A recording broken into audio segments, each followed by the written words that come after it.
Could I just remind members and members of the public about electronic devices? Switch them off, please, because they do interfere with the recording. Is it takeover? No, not at this point, no. Just the chair isn't available. And I would also ask and invite members to declare any interests which are relevant to the issues being discussed at today's meeting. So moving forward, apologies. There is an apology from the chair, Alex Maskey. Are there any other apologies? Trevor Clark.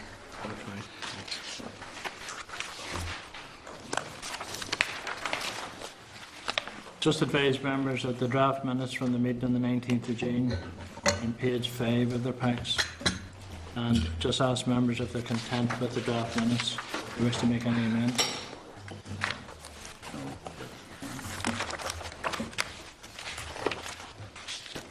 And if there are no amendments, just ask members' agreement on the draft minutes before continuing. Great.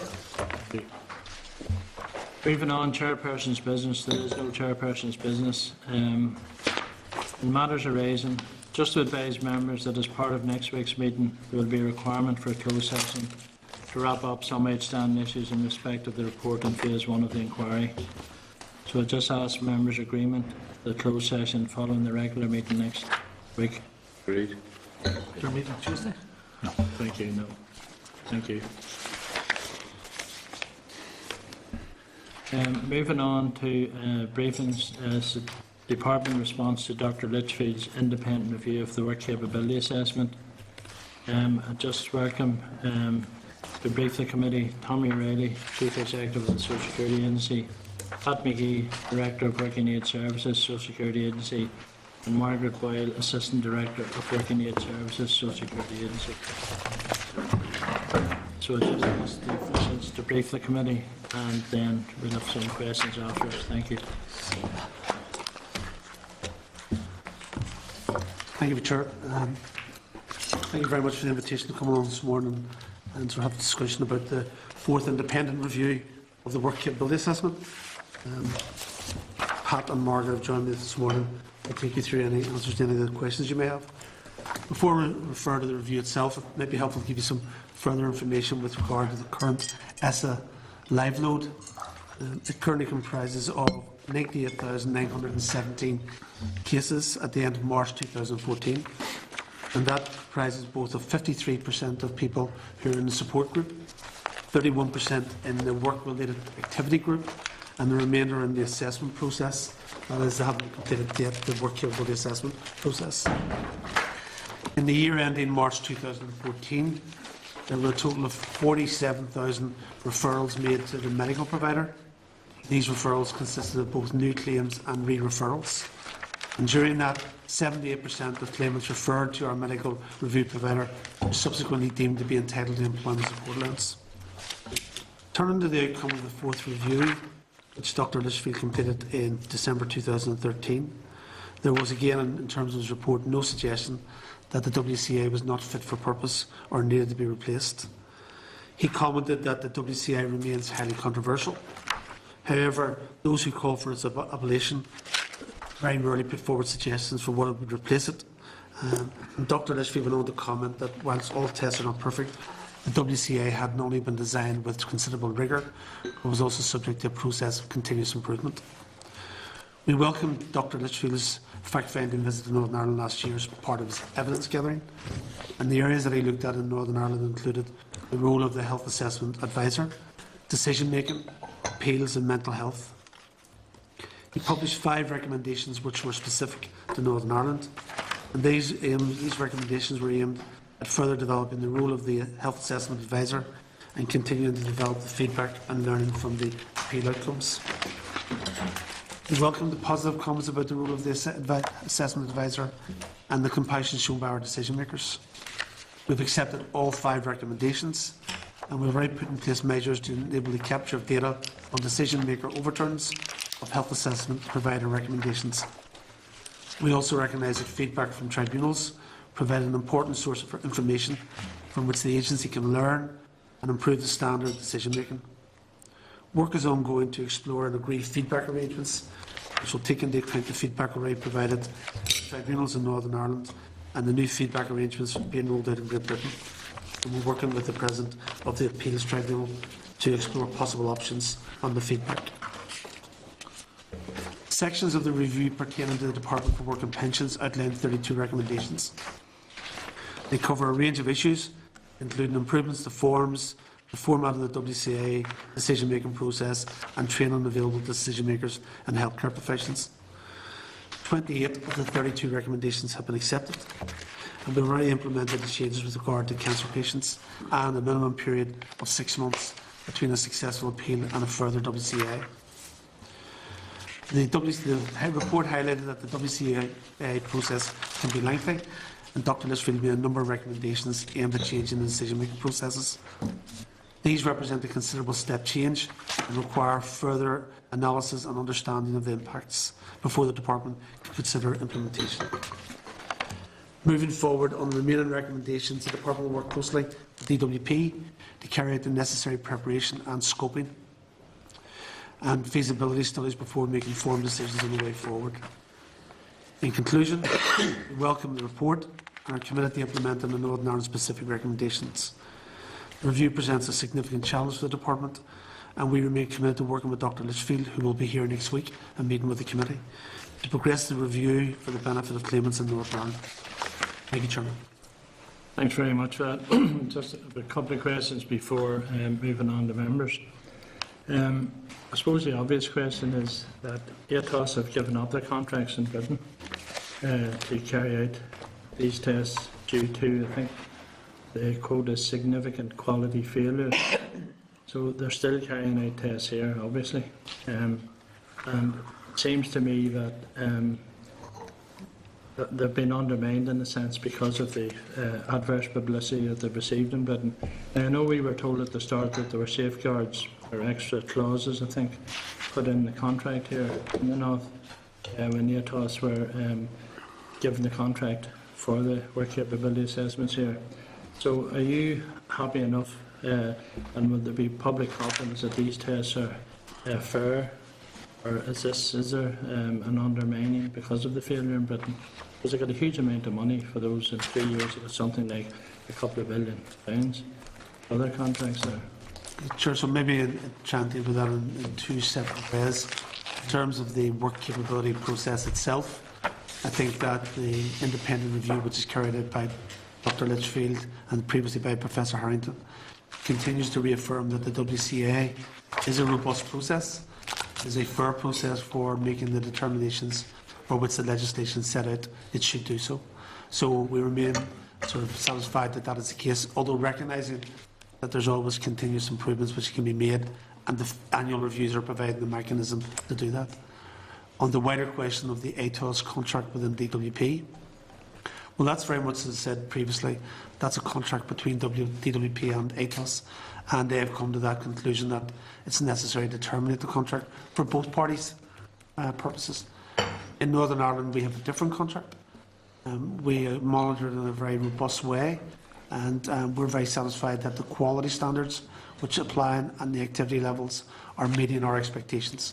So we're very content, and we're meeting regularly with the senior management within ATOS to ensure that the service in Northern Ireland meets the standards for which we've set, and that's the current position. Well, I mean, obviously we'll be able to question Dr Litchfield next week. I suppose whether it's a robust test or not, subjective and maybe objective. Obviously we'll have the opportunity to question him on that. That's great. Just two more questions. In paragraph 7, there's a recommendation that information about overturns of health assessment provider recommendations should be captured and monitored. What stage are you currently at in ensuring this is done effectively and comprehensively? We've started to monitor the overturn rates. At the minute, from April, we've 13% of the cases that have been referred to the decision maker have been overturned, and 19% from May. So we've started to look at that in more detail, and we'll be evaluating that. It's early days, but we'll be looking at that in further detail. Thank you. The next question I have is, in paragraph 14, Dr. Litchfield considered that the work capability assessment runs the risk of oversimplifying multifaceted health conditions and the way that people deal with those conditions, which may be very complex. He recommends a review of the way scores are used. I think he mentions the 15 points as being an arbitrary. I think most people would agree with that. And he will engage with the Department of Work and Pensions on this. Are you aware of any progress that has been made? Because I go back to the point, and I think it's always been a bone of contention, that the point system could be very arbitrary, because people could be given, if you need 15 points, you could get 14, and you may as well get none because of the nature. So there was no sort of a line that which drew a definite end. If you reach 14, there was no effort, it seemed to me, made to actually try and look at overall how that person had scored, and then maybe try and bring them across the line, or just give reasons as to why they hadn't actually completely reached the target. Want to say something? Yeah, I think there's two parts to the question. The latter part of the question is if with someone who is not reading the threshold of 15, our decision makers will contact the customer, okay, and they will look to see if there's other evidence that the customer can provide that would help in terms of looking at the assessment and see can we get it over the threshold in terms of the medical evidence and functionality and capability for work. So people who are close to the 15, or sorry, all customers who are not meeting the threshold, we will contact to see if there's more evidence, and then we will do that. The other part of your question really about the arbitrary nature of the assessment and the scores. I think the point that Dr. Litchfield was making there is people become focused on scores as opposed to looking at it as a tool, and it's a tool really on deciding do people meet the threshold or not in terms of being in the the threshold and getting the benefit. He thinks that people become too focused on looking at whether it should be a 6 or a 9 or a 12, and his thinking is more that this is a tool. It should be used as a tool, and it's about checking whether people should be above the threshold or not. I think that's all for now. Just on your point, just in finishing about the people being contacted to see if they can be brought over the line. I deal with this on a daily basis, and I have to say my experience has not been one where decision makers actually make any great effort to bring people over the line, and people are left, in most cases, in my experience, to appeal. And then there's issues around the appeals and the provision of medical evidence and that, but I guess we're not here. I'd just like to bring members in now, Dolores, then Gregory and Sam. Thank you, Chair, and thank you for your presentation. I'd have to concur, Chair, with yourself. I have attended many appeals myself, and I'm astounded that a qualified professional made judgments in relationship to chronic and enduring and degenerative diseases such as ankylosing spondylitis, and to turn people down and actually give them 0 points the whole way through, and to also have a number of concerns about people who suffer from mental ill health, particularly those who have illnesses which are psychotic in nature. And I do share some of the concerns of many members of those who have experienced this ordeal, that people actually think that those who go out to assess are nearly getting paid in the number that they can turn down. It nearly seems as if they're going out with a closed mind as how to actually make sure that they can refuse people rather than how they can help people. And I can't see how, with all of the backup that there is quite often in terms of medical evidence, either from GPs, allied health professionals, or indeed hospital consultants, that people are still getting 0 points. It just doesn't tally. And we've had, Chair, on a number of occasions, had to formally make complaints in relation to ATOS, and the discrepancies that there are from what has appeared on the written reports submitted to the tribunal and what has actually been said either in the clinic where the assessment took place or in the person's home. And you said something about the recommendations. Can you tell me, in relation to those complaints that have been made, what a level of investigation, how thorough is that investigation? Are people interviewed in relation to the discrepancies in the evidence given by the applicant and by the assessor? Okay, so there's a lot in that, so maybe we'll try and put some of it and have the conversation around that. Dealing with the complaints issues, I think in a sense there are separate sets of complaints. Were there complaints which are made against an individual healthcare professional in respect of the report which is made available to the applicant whenever they appeal, whenever they make a complaint to ATOS about the standard of the report? Then there is a process within ATOS overseen by ourselves, whereby it's referred to other more senior healthcare professionals who will review the standard of the report, will review the evidence, and will review whether or not all of the evidence has been taken into account in coming to the grading. Above that, there is a further referral mechanism to a more senior, and that goes right up to national level, and we've had a number of cases which have been referred to that level. We've also got our own healthcare assessment advisor, and Margaret can talk about her role in terms of that, where we look at individual complaints and as well as monitoring regular complaints and ensuring that we're getting a quality of service. Do you want to say something around what? I would say that, well, first of all, in terms of numbers, we have had 72 complaints to ATOS in this year, in 2013-14. In terms of the process, the health assessment advisor's responsibility, they take the complaints, they go back in detail to ATOS, they look at the report that's been completed, they use their own judgment in terms of assessment of that, they will ask further questions about it, they may contact the customer if need be, and they will work with the benefit branch as well and provide a full comprehensive response. And there have been a number of occasions where, when the health assessment advisor has looked at it, they've agreed with ATOS that there should be a further examination, but they've been very small in terms of the overall complaints. But that process exists. We have seen one or two healthcare professionals who have left ATOS as a consequence of the monitoring of complaints, and ATOS have been very robust about ensuring that. And there are programmes of training available within ATOS to support the healthcare professionals. It is a very regular, ongoing training programme within the organisation. Turning to the wider question around some Sorry, of the... before I leave that point, Chair, if I might ask, in terms of feedback to the person or persons who made the complaint, I have never seen any feedback. That feedback does happen. It happens through the health assessment advisor, going back to the senior member, their counterpart in ATOS. And, you know, I'm sorry, I'm talking about me in terms of me making a complaint. I've never been made aware of any of the complaints procedure. When I lodge a complaint to ATOS in relation to what happened at appeal, or we have never got any feedback. Never.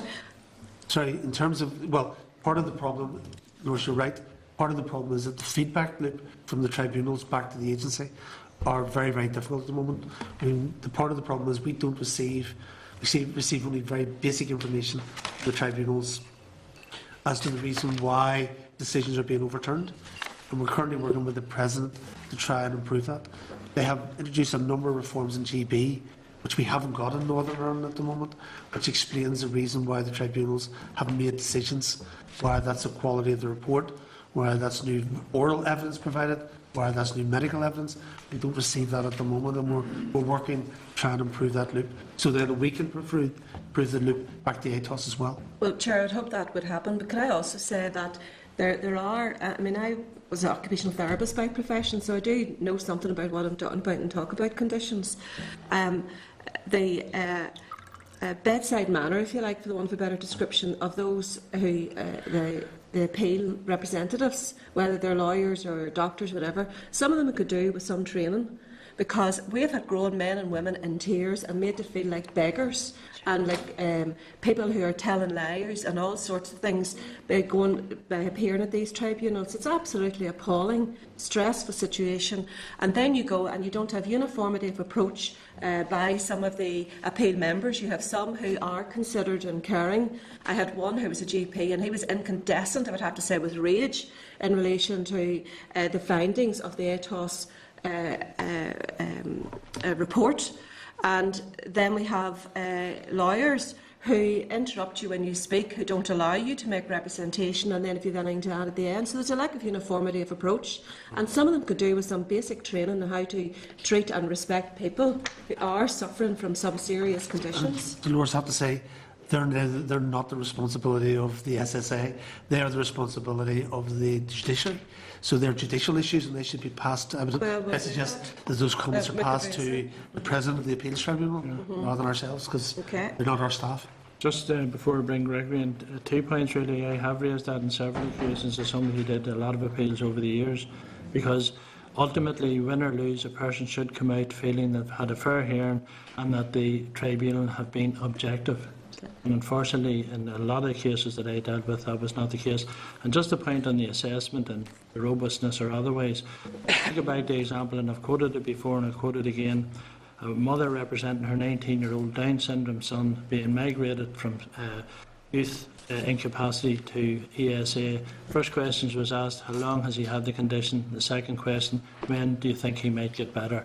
Unfortunately, sometimes that's the kind of quality, in inverted commas, of the assessment, and I think that's something that really should be addressed and hasn't been addressed to any great extent, and I think that continues because I'm sure we all deal with these on a daily and weekly basis, and there is still that lack of confidence both in the people who carry out the assessments and in the appeal procedure in terms of its independence, and I think that's something. I know sure, maybe I can give you some reassurance that in terms of the IB reassessment, on the IB there was formerly 7,500 who were on severe disability. We've just completed all 7,500, and I think out of those, I think there was less than 10% had to go through actually completing form, or because of the fact we made decisions that we would do those on a scrutiny basis.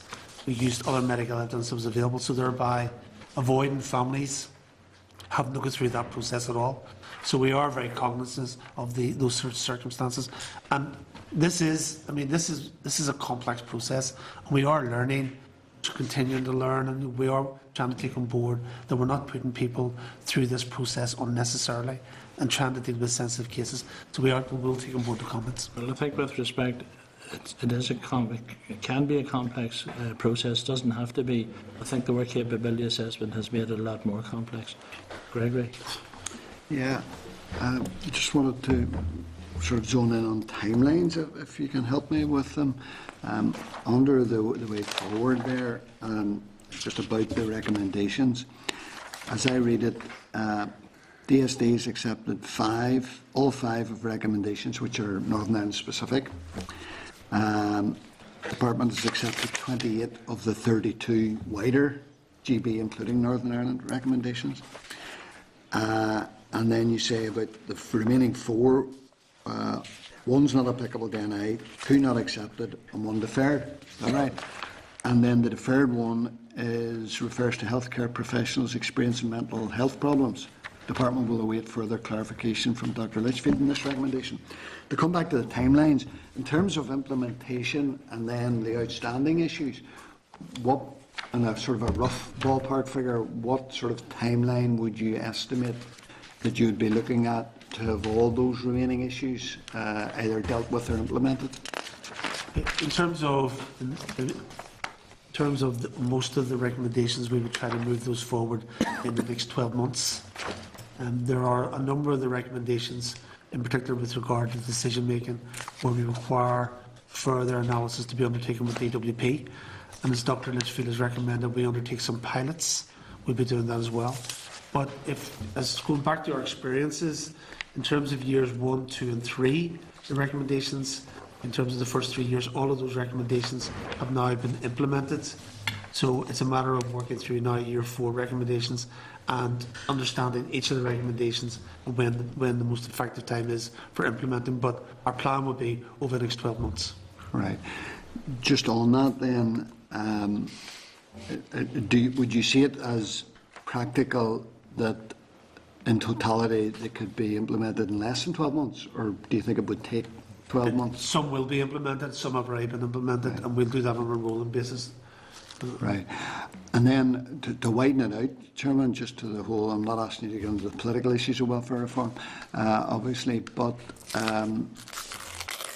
if there were, I mean, the Assembly rises next week, so if there were a decision by the Assembly in September, obviously this work carries on regardless, but if there were a decision by the Assembly to proceed in totality with welfare reform, and that was carrying on, would you be saying that that would be finished by the autumn of 2015, irrespective of any decision the Assembly might take in a couple of months' time? Sorry, would this be finished? Yes. That would be our current plan, yes. Right. But, I mean, is it the case that irrespective of that, if the Assembly did decide to proceed with welfare reform, this would carry on, Yes. and the two Run could parallel. proceed, could run parallel? Yes. One is not contingent on the other. No, I suspected that was the case. So we could be, and how would the proceeding of welfare reform, how would this affect that, if at all? There would be no impact in terms of welfare reform. Right. This is very much an operational issue, Yeah. how we continue to improve the work capability assessment process. But your assessment is that it'll be finished by the autumn of next year, irrespective of welfare reform. And what would you then come back to the committee to say the outstanding issues have been dealt with A, B, and C, and here's our conclusive assessment of the outstanding issues, or what? Dr Litchfield is currently undertaking his evidence for his 5th year. He will produce his report at the end of this year, and then we will come back to the committee next year based on his recommendations from his Year 5 review, and update you not only on those recommendations but also progress against this year's work, or this programme of work. So we will be back probably this time next year to give you an update on Year 5 and what we've done so far. Right, okay. Thanks. Sally? Tommy, can I just take you back to some of the figures you quoted at the very start? Yes?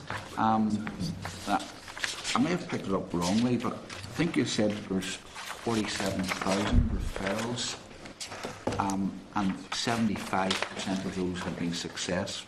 That's correct. Are you concerned about such a high percentage of referrals being successful in that way? I think the reason why the referrals, I think the original policy intent was that the figures would not be as high as that. But this is particular, last year was impacted by the fact that so many people who were formerly on incapacity benefit and who've been long-term sick were also being reassessed at the same time.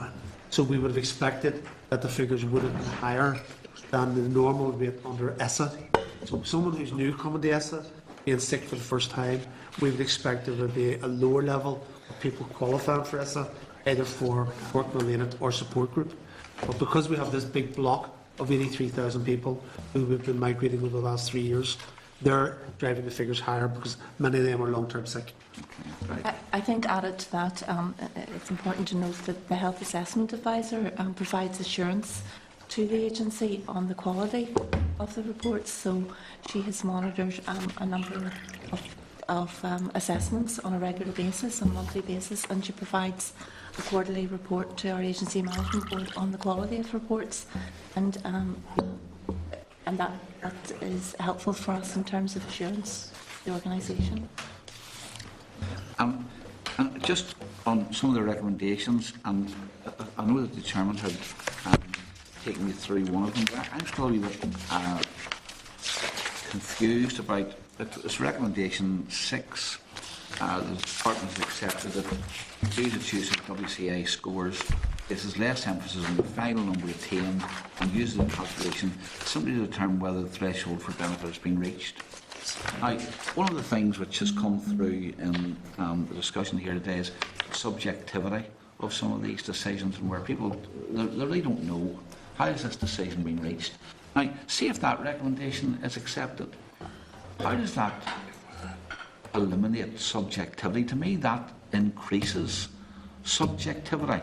I'm not clear now what it is you have to do or have to achieve to be determined as to whether or not you're capable of work or not capable of work. If that goes through, at least with points. It might well be that the descriptors were wrong, it may well be that some of the assessments were wrong, but at least there was some objective assessment there. How will, if when a final decision is made, if this is implemented, how will a person know exactly how the decision has been, or the conclusion has been reached? Can I say that I think that what Dr. Litchfield has suggested is a very valid challenge. The use of points isn't something new that's come along with the work capability assessment. The 15-point indicator was also around for the incapacity benefit, which has been around for 20-odd years. 15 points has always been the assessment mark. So it's been rolled over into the work capability assessment. I think what the Dr. Litchfield is challenging the department to say is, well, look, you've used it now for a number of years. Some people, as Pat has said, have become fixated on the numbers. And what he's asking us to do is say, well, look, take it away and have a look at it again to see whether or not it works and how do you avoid that fixation. He isn't saying scrap it. What he's saying is consider it. And I think that's where the departments are. We're accepting the challenge that how do we deal with the balance issue of providing people some feedback as to why or where they scored on range, as against providing them no feedback, but simply says you either pass or fail. And in the middle of that, there is some way we have to find through which ensures the claimants, their representatives, understand where the strengths and weaknesses were of their assessment and how that's being measured. So there's a challenge for us, and that's going to take us the next year to work through that process. And you know, I think it would be important that, I mean, I think it is a huge challenge, but my fear is that this becomes, it makes the decision appear to be even more arbitrary than what some people feel it is at the moment. Yes. And you know, causes even more anger amongst people who are turned down. I think one of the points he was making, though, I think, which emphasises the point, is that when people get fixated on scores, that if someone's scoring 6 or 9, then people get into arguments whether it should be 6 or 9 and what the evidence was for that. And he's trying to make the point that there was maybe less emphasis put on that, and saying this just essentially as a tool and about getting across the threshold, and maybe how we explain that to customers might be a better way of approaching it. And the other thing is, one of the recommendations from Dr. Litchfield talks about that he would like the department to start to review decisions, not only those who fail, but also those above 15. Our current position is if the healthcare professional makes an assessment and it comes out as being that someone has scored above 15, it's not our responsibility to go back in and try and overturn that decision to take below the 15 mark. So we've always accepted that people qualify and we move on. So I think that our challenge with him is, well, you're recommending that you want us to review above 15, but at the same time you're challenging us about the use of the 15 indicator.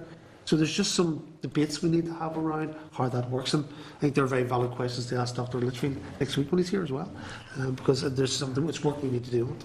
One of the other recommendations, 24, is really about monitoring the returns of decision makers. Yes. Surprising me actually is that this isn't done already, but maybe is there evidence that individual decision makers, some have a very, very high rate of turning people down, others have a very low rate of turning people down, and you know, even without this recommendation, would that not have been picked up by the department already? Well, I'll let Margaret, do you want to say about... In terms of monitoring the decision makers, we have a monitoring process in place, and it's independently validated and has been validated very positively in respect of the decision makers. So there is that process already in place that looks at all of those decisions. And has that monitoring shown that there's huge variations, and if so, if you do see those variations, what steps are taken? Well, there's two levels. From a staff management point of view, if there's anything identified through the performance management, that's picked up through the line manager. In terms of the wider, more strategic aspect of a standards assurance unit, it's also fed back to the business area. So there is a feedback loop in place. So Dr. Eileen Everson provides an annual report on the standard of decision making to the Assembly and to me as standard of decision making that takes place. And she goes round and does an audit of cases within different benefits, looks at them, and with a panel, they see whether or not the decision makers are taking place. And she provides that assurance every year, and her report is very complimentary of the level of decision making, as is our standard assurance we are doing at the moment about 30,000 cases a year, where we're auditing cases to make sure the decision making is of a very, very high quality, and it's about 98% of accuracy. And yet, I don't know if behaviour is then quickly corrected, but you know, I'm sure we can all think of examples of constituents who have come in where at one, you know, the last assessment they were assessed at 15, maybe more than 15 points. The next one will come in at 0, depending on who the decision maker is. So there must be huge variations in how decision makers assess people.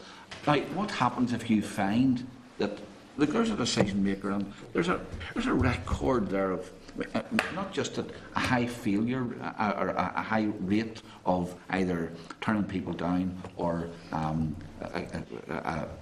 passing people through, but where do you compare, for example, well, there's a decision maker who has assessed that person as not, but the last time they were assessed at 15 or 16, is the record or the behaviour of that person? Do we need to separate them? What do you do, and what do you do when you find that? So we need to separate it into questions around decision makers as against the healthcare professionals. So our decision makers aren't making any assessment in terms of a condition.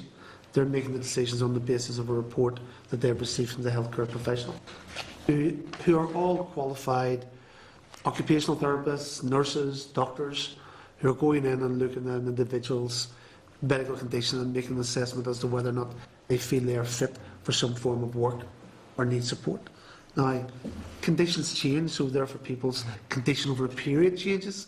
So what they've been assessed at a year ago, 18 months ago, and where they are now, may be very different. But I have to say, in terms of where if you look at all of the, well, not all of the, if you look at the research and where we are, at the moment, the number of appeals that we have going to the tribunals, of those, just under 70% of the appeals, whenever they go to the tribunal, are found in the department's favour.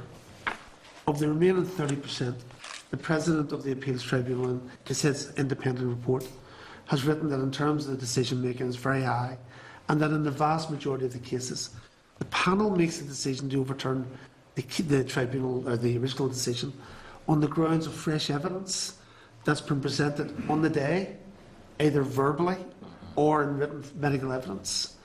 And what we're trying to do is work on the basis of, if there's fresh medical evidence, give it to us in advance, so we're not going to have to. He estimates that probably we're around about 2% to 3% that he thinks that the department has made the wrong decision at the original decision. And what we're trying to do is find out more and more as to why. So we appreciate that there's individual cases where the healthcare professional might have got it wrong. Hopefully the complaints procedures and the review procedures will pick those up. But as a 48,000 going last year, we think we've got it broadly right using this process that has been set down for us. Well, I mean, 30% is still a high percentage of people who finally are found that they are entitled to benefit. And see, just on the fresh evidence and the oral evidence, how much of that is due to the fact that in the first instance, the individuals were not aware that certain medical evidence could have been considered, and only when it comes to an appeal and maybe giving some advice, they bring that fresh evidence along? Or secondly, when you say that the oral evidence, because I mean, I'm sure we've all had examples of people who said, look, they didn't even ask me. See the questions they asked me, or they didn't ask me about this at all, or they didn't want to hear about this. So if at the very first step, maybe there was more of a conversation with people, you'd save the expense of and the delay of going to a tribunal. So how much of that has been fed back to the people who make the original decision that, look, here are things you should be doing more of? I think that's fair, yeah. And I think that, in particular, one of the areas for us that we're looking at is the question around how do we get the right medical evidence? Because there are a number of dynamics going on here. As an example, there are, for some GPs, it's a question that they believe it is part of their contract that they should provide us the detailed evidence. Others believe they shouldn't, and that's a private service. Consultants, same. So you get into the issues where some people aren't able to get the evidence they require because they have to pay for it, right? And they don't have the money to do that. It's only whenever they get to an appeal where they're potentially going to lose their benefit that at that stage they bring forward the money. Dr. Litchfield recommends it, sees it, refers to it in his report, and we're trying to work with the BMA to try, because we also don't want to put additional burdens on the GPs, to see whether or not we can get an electronic system, and a system which allows them to give us as much information as possible electronically, so that we can improve the processes at the beginning. But ultimately as well, there's always going to be a case that a tribunal will listen to the oral evidence of an individual on the day, and as an independent tribunal they have the right to make that decision. So it often depends on how that claimant presents, the appellant presents on the day, and how they describe their cases. And we've got to learn to improve in terms of how we do the assessments around that as well. We're also thinking of introducing another step in what we call reconsideration. That is when someone does appeal. First, the department will look at a reconsideration, and under the Welfare Reform Bill, one of the proposals is about mandatory reconsideration, but obviously we're still stuck with that one in terms of Northern Ireland. But we have been piloting, looking at a mandatory reconsideration in terms of ASI cases where the appeal comes in, the decision maker, another decision maker, look at the case again and look at what's been said in the appeal. I may phone the customer up again to look and see further medical evidence. So if you like, we're doing it twice. We're making a call to those customers who are below the threshold before we make a decision. If appeal is received, we're contacting the customer again in terms of to see is there any other medical evidence they can add in terms of the reconsideration. And hopefully through that process we could maybe reduce some of those cases going through the tribunals. Whenever an appeal is being written, we also contact the customer about additional medical evidence or to see if there's anything that we can further consider. There are quite a number of attempts made to contact the customer about additional medical evidence. Just one last point, and that's about the writing the letters in plain English. Now, I suppose plain English is different. You know, what's plain English to one person might not be plain English to somebody else. But you know, this is something which, time and time again, has come through as recommendations that should happen with correspondence from government departments, and we're always told, yes, it's been referred to the plain English campaign and everything else, and yet still the complaint about people not being able to understand the letters which are sent out or whatever. I've got to say, having seen it, actually I meant to dig out some this morning before I came, but I didn't have time. But having seen some of the letters that come out from the department, Tommy, I mean, it really isn't plain English. Hands up. It's not plain English to me, for goodness sake, and I think I have a reasonable command of the language, but I mean, for some constituents who are maybe dealing with this once off, it really, they're totally confused, and sometimes as well, you know, again, if you're dealing with a thing every day, maybe you don't realise, but just simple instructions of what is required, not taken for granted that people should know that they've got to do this we or agree with another that. thing. I think that we'll never really get this better until we improve our IT systems and move forward. I mean, we're still working off IT systems which are 20-odd-year-old, and they just produce big mass machines and big mass letters, and they're not great. I've said that entirely. Just consider if Sammy's having difficulty, think about us less sophisticated, rural people. I'm rural. The difficulties that we might have. Just make a point. We were to have a health assessment advisor here, but obviously they can't, because a lot of questions I think have maybe be relevant to that person, so maybe you could feed back some of the... Yeah, unfortunately, she had a bereavement in her family, so that's the reason why. It's understandable. Fran? Sure, I'll be as brief as I can, since Sammy's hogged the meeting there. Sorry.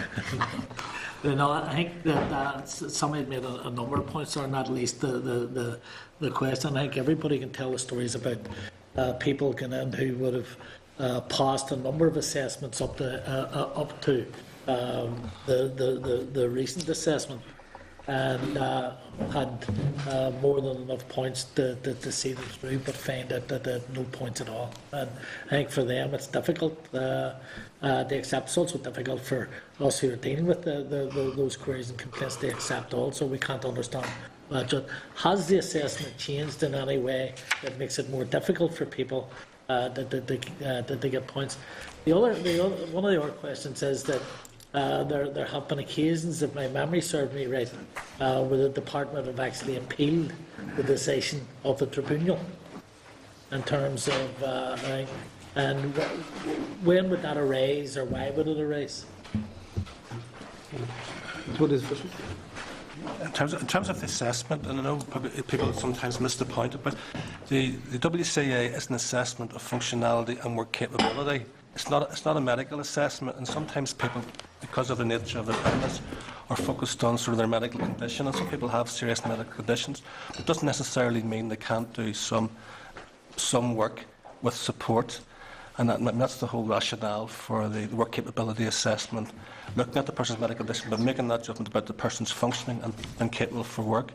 And I know sometimes when someone has an illness, it's hard to explain to someone, yes, you have an illness, but what they're looking at in the assessment in terms of your functioning and your capability for work. There's been no change to this. You asked the question, has there been any change to the assessment? Obviously there's been some changes to descriptors over the years, but there's no change to the fundamental assessment in terms of the WCA. And do you want to do the tribunal bit? In terms of where we would appeal the decision of the tribunal, we would only do so on very, very rare occasions, and we would only do it on the basis of not individual cases, but rather on a point of law. And that's whenever we only go on a point of law to the Commissioner to get some form of clarification around that point of law. So it's only in very, very exceptional circumstances that we would do so. It's not particularly in relation to any particular case. It must be because I've dealt with a couple of cases like it going back a while. So certainly in my time, I know of only one case I think we have to appeal. You can ask for what's called a statement of reasons from the tribunal, which gives us more detail about the reasoning behind the tribunal's decision, but that again would be in rare occasion. Just moving it on in relation to determining what level of work it can do, and that we had sat through an assessment taking place about a year ago, and the case that was being assessed, obviously I'm not saying it was an actor acting the thing, but it was somebody had come in and it was a person who attempted suicide, had been back in again, or had been brought in, where the person there, I think, might have been a nurse. Yes. And I was talking to this person who had obviously mental health difficulties, and talked them through the stage where they said they were ready to begin work again or go into one of the work-related groups. For me, I found it very, very strange, but sometimes it takes a psychiatrist, psychologist months to determine the mental stability of a person. And yet within 25 minutes, a nurse was able to determine that this person was ready to go into a work-related group, which I found really, really strange. One of the other things that you pick up, sad people that we are, you would go on the internet and you would look at how this is all operating in England, and you read that there have been a number of people who have taken their own lives as a result of sitting through work capability assessments, or have attempted to take their own lives. Is there any record or any monitoring kept of people who have went through these assessments here, and to determine what happened to them after they left these places and nothing turned down? No, there's not. We don't follow that through in the sense of chasing that up in terms of, that's really not, I have to say, that's not within our remit in that sense, and that but we're very conscious that what we did the year before last was we carried out some research into what happened to people as they went along the journey, right? And why did people drop out of making a claim for ESSA? And at what point did they drop out? Okay, and we tried to follow those people up to understand. So whenever they had to fill in their ESSA 50, whenever they received that, they then had to go for their medical assessment. Whenever they were getting the calls from the agency, just to try and understand what was driving them out of the system, why were they not pursuing it. To say there was a reluctance, people who dropped out to participate in the research. But certainly some of the lessons that we learned, going back to the point that someone made earlier on about the letters, people really benefited a lot from the telephone call and being talked through what the process was, what the journey was. And that's what we're trying to do in terms of improving the journey for people, is actually talk to them. So rather than just getting letters and forms, they're actually being talked to by an agent in terms of what's going to happen to them over the forthcoming months. But we don't follow up in terms of the thousands of people who drop out of the system, what actually happens to them going forward. But you would accept that many of those thousands of people that drop off the system do so because they believe there's no use going on with the game, because they don't believe they will that they'll get a fair crack at it when they go. No, I wouldn't accept that. There's a lot of publicity. There's a lot of publicity that surrounds us. Yes, actually frightens the life out of people. Tribunals are a very I know some people that have went and sat these tribunals. One who had serious mobility problems, Yes. Who I would class as a strong character, was asked to go into a sitting position, and it was quite obvious that he was in severe stress, but he was pressed that he can get down, and he fell and he started crying. And like, I took his case up with you quite a while ago, and got up. Eventually, the guy was kept on it, but he said to me that he would never go back to another one because he felt humiliated going through the process now. Can I also just say, though, Fred, that you have to recognise that about 70% of people who go on the ESSA, right, go off it within a year, right? Because a lot of people are using ESSA as a short-term support whilst they're sick and whilst they're going through work, okay? Because maybe they're small employers who can't afford to support those members of staff whenever they're ill. So the vast majority of people come in and out of ESSA quite easily. They go through the process and they're out again. But we always recognise that there are the more complex cases, which is why we've got people in support groups and those people who are sick. But there are always people around the edges where we need to deal with. But there are thousands of people who drop out of the system for quite valid reasons, right, in terms of just going back to work or whatever reason. So the original statement about it scared so many people, that everyone's scared, we wouldn't accept that at all. We accept that there are some people, and our responsibility is to try and make it easier for them, and that's what we're trying to do. But there are lots of people, for lots of different reasons, don't participate in the process. But obviously, I understand and accept that there are quite a number of people who would go back to work after a period of time, and probably at your level within the department would be people don't go to you. There's people come into our offices all the time, and you can see the difficulties that they have going to face these things, and that makes up their minds. And just give you that one example, you know, there's plenty of other examples there. You know, cases that I'm dealing with this week, where people were sent for 3 months ago. Quite obviously, that they have serious difficulties, but have been sent for again. And the mental impact of this, and I think even the guy that done this report recognises, even in terms of mental health, that in the north there are far more people who suffer from serious mental health problems in relation to that. And what I seen myself with my own eyes and how this was assessed does nothing to say to me that it's a good system, you know, and it puts people under serious health problems. Just two points in terms of the review periods. We are looking at the review periods and making it at least 6 months before someone is recalled back. So that's one of the recommendations from the Litchfield review. And the other one is with people who have more severe illnesses. Under the current process, I think it's 3 years that you can be called back. He's recommending putting it out to 5 years. So we are looking at it in terms of the review periods. So the other thing I want to say too is individual cases, and some very sad individual cases, but not here to speak ATOS case, if you like, but they do their own sort of customer satisfaction service. They get feedback from people leaving their medical assessments and so forth. And, you know, from what we can see, there's a very high percentage of people going through the process, going through the journey with them in terms of the medical assessment, coming out the other end with high levels of satisfaction. So I think we have to just maybe put that into this as well. That, you know, there's individual cases and very difficult individual cases, but there are other cases going through the system, and there are no major issues. I understand that, and, and they said that also when we were down. But you know, we sit here in our committees on a regular basis, and people say to us that we have a high satisfaction thing, you know, and for what you see, it doesn't bear out. And like you see, in terms of on the mental health element of the recommendations, 28 decision deferred until we will monitor progress from DWP. What does that mean? So this is under recommendation 28. Yeah, mental health. And while you're looking at it, to say that the vast majority of times that I phone up and get a decision maker or somebody from your office, and I have to say that I've dealt with professionals professionally and courteously, and the people are very helpful at the other end. That's in terms of your own. I think that in terms of the Professor Litchfield's report, there's two elements around that. One was he talks about the issue about suitable and sufficient previous experience of dealing with people with mental health problems.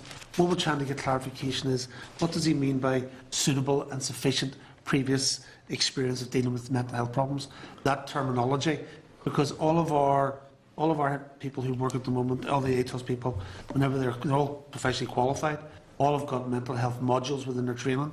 They're then given further mental health training whenever they come into ATOS.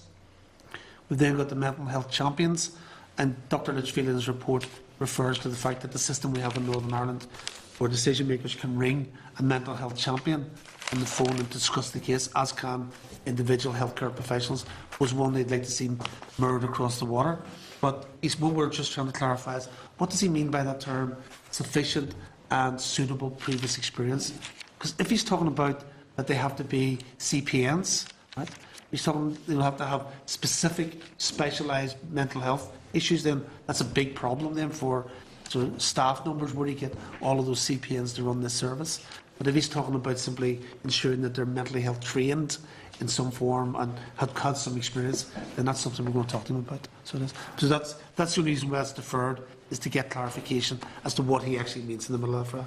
But do not believe that somebody that suffers, and given the high percentage of people here who suffer from mental health problems, do not that they should be afforded the right to have somebody that's specially trained or trained to a level that would be able to assess people properly, rather than somebody that may have a module or an element of mental health training. And similarly, those people, if they have got those sort of mental health problems, invariably will be involved with either CPNs or consultant psychiatrists. And if they're not, then that's a health service issue. Right? But certainly we've got provision to make that available, and that's what we're trying to do. Thanks. The mental health champions receive additional. There's 6 in place at the minute, and they receive additional training. And as Tommy said, decision makers and healthcare professionals have access to them. But added to that, the health assessment advisor completes the training needs analysis, and she's currently doing that for the training that healthcare professionals require. She's reviewing it at the minute, and as Tommy mentioned, we'll be talking to that to Dr. Litchfield in some detail about that specific recommendation next week. Well, I think Dr. Litchfield has made the point that mental health is a bigger issue here than it is in Britain. I think that's accepted. I mean, Fran and I were talking about the training that staff in Social Security would have. This as far back as 2007, and in fairness, nothing seems to have been really progressed. Michael? Thank you, Chair. Thank you, Tommy. Sort of uncharacteristically, I might begin on a happy note with asking you to pass on to the customer services team, particularly in the ESA, without whom I just don't know what to do, Tommy, and that's the truth, because they're excellent. The courteous, they give you full and frank answers back every time you ask for them. I'll pass that on. And my experience of the ESA assessment procedures and the subsequent appeals mechanisms do not vary one jot from what any other colleague at this table said. And there are differences. I could nearly tell you on occasions, and this isn't a matter for the SSA, it's more a matter for the judiciary, but I could nearly tell you the outcomes of an appeal based on the constituents of the panel. And that makes me think if that can happen at the appeal stage where the personal parameter varies because of the people who are on the panel and the way in which they may interpret the information and the evidence varies because of who they are, then the same must, by human nature, pertain on occasions with the so-called healthcare professionals. There's a couple of points, and the awful thing about coming to the wicket at this stage of the game is most of the balls have already been bowled, but there's specifics within some of them, particularly around the effects that the process itself or the loss of a benefit can have. And there is a very high rate in certain parts of Northern Ireland, but generally in Northern Ireland, people taking their own lives. Do you have that? It's been asked, but do you have any specific mechanism when an appeal, when a claim ceases, to establish why it has ceased? In other words, if the person has unfortunately taken their own life or died of natural causes or got employment, that's not logged or tracked in any way at all. No, like it's not, and unless we get some feedback as to the individual cases, we don't, because in bearing in mind, the number of calls and the number of claims that we're taking every year, I mean, literally in terms of our resources, it's not possible for us to track every case like that, because people withdraw from the process for a wide variety of reasons. And I would think certainly this East Belfast could go, not particularly ESA any more than ELA, but people who take that judgment and follow that course of action, my experience are more often than not dependent on at least one of those of that raft of benefits. The second thing is the so-called healthcare professionals. And Tommy, in all honesty, some of the reports they give should be within the covers of the Dandy magazine. They're little, a leg, an injury to a right leg, referred to as an injury to a left leg.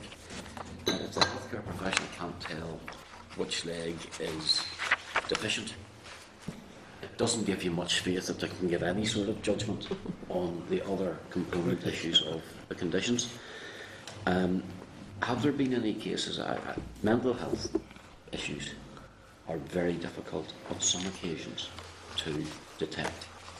Most of us would see on a daily basis, or certainly a weekly basis, folk who evidence key indicators of underlying conditions, be it PTSD, PTSD, historical abuse, all of those things, and we get a sense that there's something there, but we're not qualified to establish if that sense is accurate or if that sense is actually rooted in fact.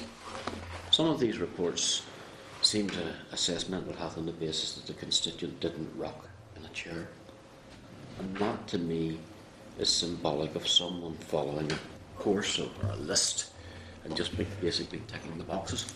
Do you know of any single case where a healthcare professional was confronted with a customer, where the healthcare professional considered that they were unqualified to take a judgment in that particular case, or discharged themselves from taking a decision in that particular case, or actually said, this person needs to be seen by someone more qualified than me to suit their benefit? I'll tell you the reason I'm asking, and it's quite some time ago, where a very presentable female who had been for a very long time self-harming and was on medication for, I think it was either paranoia or schizophrenia, was adjudicated by a healthcare professional and scored no points.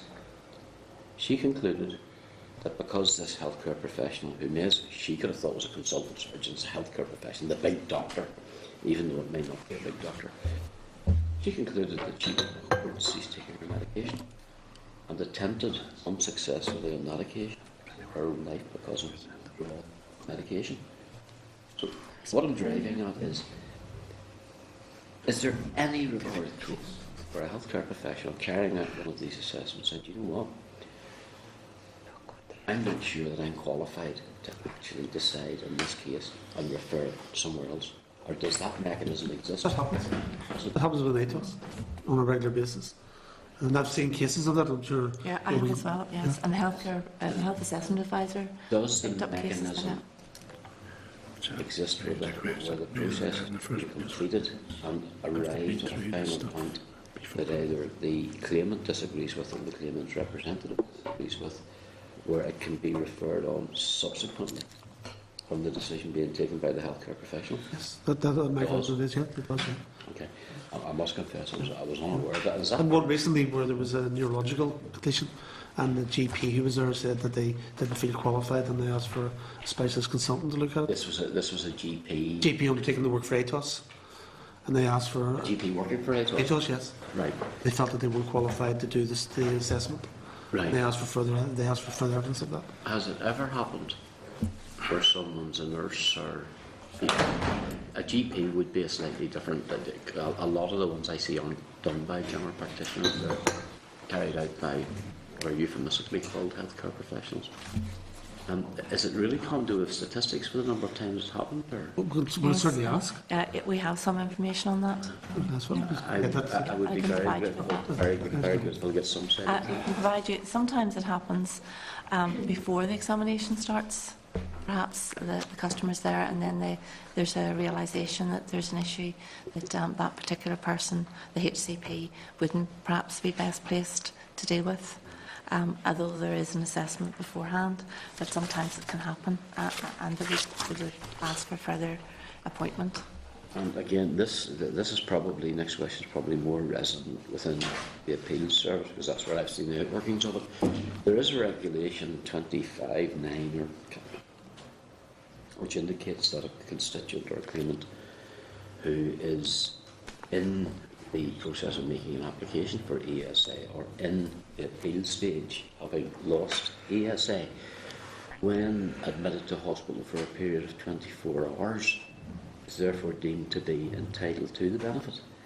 And in some cases I've gone right to the appeal stage to find the whole thing was a waste of time, and the lawyer puts it in, but you're then faced with a period under appeal, which is the time between the original decision being taken and the hospitalisation. Is there any way to rationalise it? Because it does seem to me to be difficult. You're basically almost tripling the work at the appeal stage. Well, if an appeal is, What's the regulation? Do you remember? I'd need to check it. I think that's one maybe the officials can get back. I think Go back. Yes. we need to move on. Rather complex, sorry.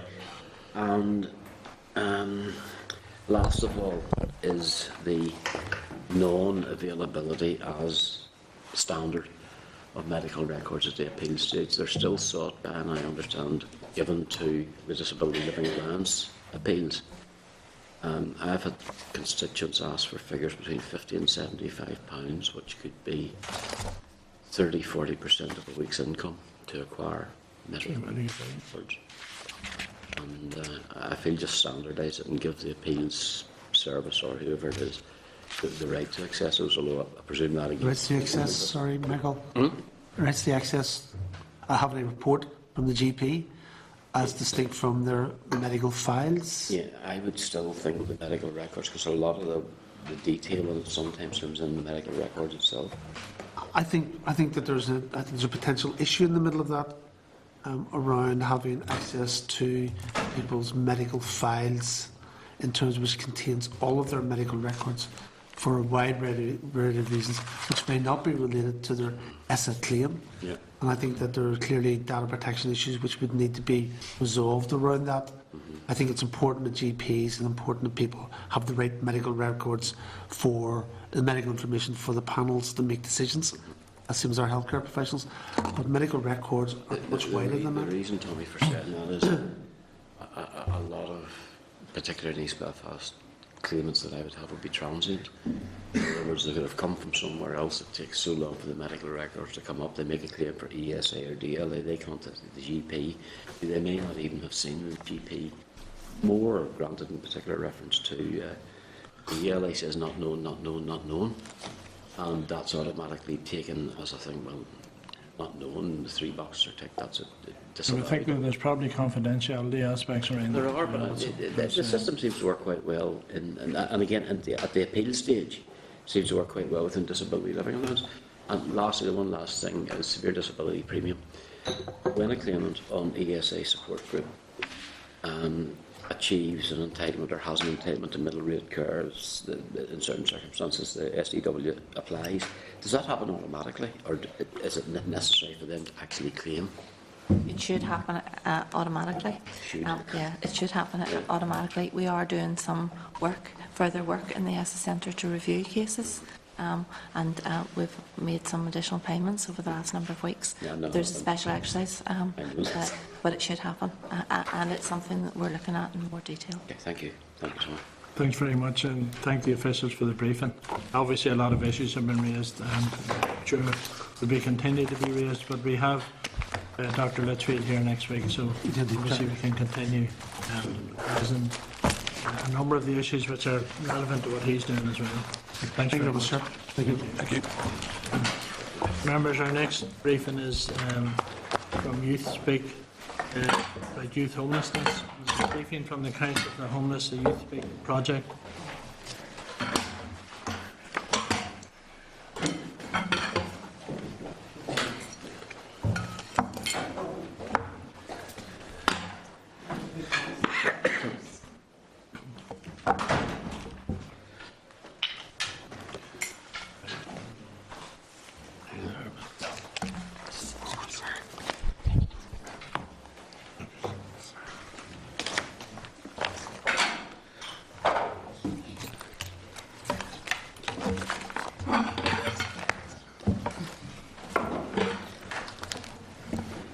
I'd like to welcome Sarah Kennedy, Sarah Louise Wallace, Kirsty Given, and Cathy McGuire. And thanks very much for coming. So if you'd like to start your brief. Thanks. Okay, good morning, and on behalf of Youth Speak, I would like to thank the committee for this opportunity to come and meet with you all today to talk about our experience of being young and homeless. Homelessness among young people is often a hidden issue, and we believe the realities of being young and homeless are often misunderstood. So we really welcome this opportunity to hopefully raise awareness and increase understanding. But just before we begin our presentation, we'd just like to take a moment to introduce ourselves. My name's Kirsty. I actually became homeless at 16 and lived on friends and family members' sofas until I got my own accommodation. And a bit of my background is I wanted to continue with my education, but trying to keep up with rent and bills and stuff while working part-time without being entitled to the likes of student finance or working tax credit made it impossible without support initially. This actually had a very bad impact on my mental health. I'm Sarah Kennedy. I am Youth Participation Officer at Council for the Homeless and involved in coordinating the Youth Speak project and coordinating the training. We're just here to support Kirsty and Sarah, and also to speak on behalf of the other young people regionally who we've consulted with as part of this process. And we're going to take 10 minutes or so just to sort of talk through some of the issues that young people have raised. My name is Cathy McGuire. I'm also from Council for the Homeless, and as Sarah has said, we're here today to offer support to Kirsty and Sarah. Thank you. My name's Sarah. Pretty much, I became homeless at 16. Since then, I've lived in adult hostels, supported accommodation, and soap surfing. I'm 20 now. I'm still homeless, and I'm trying to find suitable private rent that is affordable and will also accept me at my age. We are here today as peer reps for Council for the Homeless Youth Speak project. This project creates opportunities for homeless young people aged 16 to 21 to speak out and have their say on key issues and decisions affecting us. We are passionate about creating awareness and understanding of the realities of being young and homeless. Over the 6 months, we've had opportunities to meet and consult with other homeless young people from across Northern Ireland. This means that even though we have our own stories to tell, we are speaking to you today as representatives of homeless young people across Northern Ireland. Due to our collective experiences, we believe we can offer a unique perspective. We've been there and experienced it. We know what worked and what hasn't.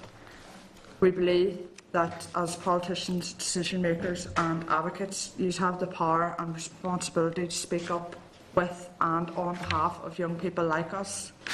For us, being homeless is much more than just a housing issue. So we want to take the opportunity to highlight to you the impact of being homeless at such a young age has on many areas of our lives: our family life, our health, our education, our employment and training opportunities, and therefore our futures. We also present our ideas as how some of these challenges might be addressed, so we can ensure for more positive futures of young people at risk of homelessness now and in the future. I, like many, wasn't lucky enough to have a supportive family to guide me. Young people can become homeless for a variety of reasons, but for many people like me, family breakdown is actually a common reality. We believe that staying at home until you feel prepared and ready to move on, and with the support and assistance of family, is best for any young person. However, for many of us, this hasn't felt like an option. Leaving without the family support networks that most young people take for granted, many of us have no choice but to leave home because we aren't safe there or have been asked to leave. But in many cases, we feel much more could have been done to prevent things from breaking down in the first place. Often, our problems at home seem to go unnoticed, despite us or our parents being known to organisations or professionals, such as teachers or social workers, who may have been in a position to offer help and support. For some of us, by the time we get support, staying at home is no longer an option, even though this is what we would have wanted. And for many of us, once we have left home, it can feel that rebuilding our relationships with family is impossible. To help prevent youth homelessness, we believe that agencies should work together to better support us and our families to help prevent family breakdown or crisis.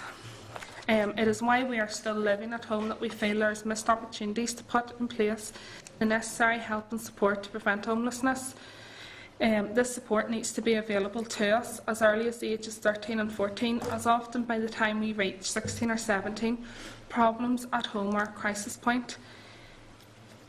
To help achieve this, family support services need to be better targeted to teenagers and their families who may be at risk of homelessness, and there should be more opportunities for us and our families to access specialised support such as counselling and mediation. For many of us, difficulties started while we were still at school. In our experience, there are missed opportunities to raise young people's awareness about the realities of leaving home and homelessness in school and youth work settings. We believe that education services, in particular schools, can play a big part in the prevention of homelessness and in supporting young people at risk to get help they need. We suggest that teachers and youth workers are trained to better recognise and support young people who may be at risk of homelessness. We also recommend that young people have access to useful information and education about housing and homelessness while still at school. We believe that peer education is often the most effective way to get this information across. For most young people, leaving the family home is a planned process. You usually have taken time to prepare for living in your own place, buying essentials before moving in. You will choose a location you're comfortable in and probably have a parent at the end of the phone when you need some advice. When we became homeless, it wasn't planned. Most often, it was in a crisis, and was usually due to breakdown of our relationships with family or carers. So we don't have the same support available to other young people. Usually, we feel like we are on our own. When we got into difficulty, many of us struggled to know where or how to access support, and often found ourselves going back and forth between agencies. This is especially difficult if we had needed help late at night or over the weekend. When we did approach agencies, some of us found staff to be friendly, understanding and keen to help. where we had the support of a dedicated young person's worker, such as floating support worker or a young homeless social worker. This often made things easier. These staff were able to offer guidance and provide practical and emotional support. However, some of us, our experiences were very different. In some instances, we felt frustrated by all the red tape that went along with accessing support, and we felt we didn't have to have a say in what was happening to us. Therefore, we believe it should be made much easier for young people to get the help and support we need when in difficulty. This should include better advertising of services and support and access to independent youth advocacy and advice services. This support also needs to be more readily available at evening and weekends. Agencies should have dedicated young people workers wherever possible. This approach is already working well for us. Some of us are unable to stay at home, and we usually move in to some type of temporary accommodation, our experiences of which are often mixed. Many of us felt we often had little choice in where we ended up staying. This is a particular problem for those of us in smaller towns and rural areas. Some of us had to move long distances, often taking us away from our normal routines, our friends, family and local links. For some of us who have stayed in young people supported accommodation or supported lodgings, our experiences are generally good. We felt safe there, got great support from staff, and we learned useful and practical skills to help prepare for moving on.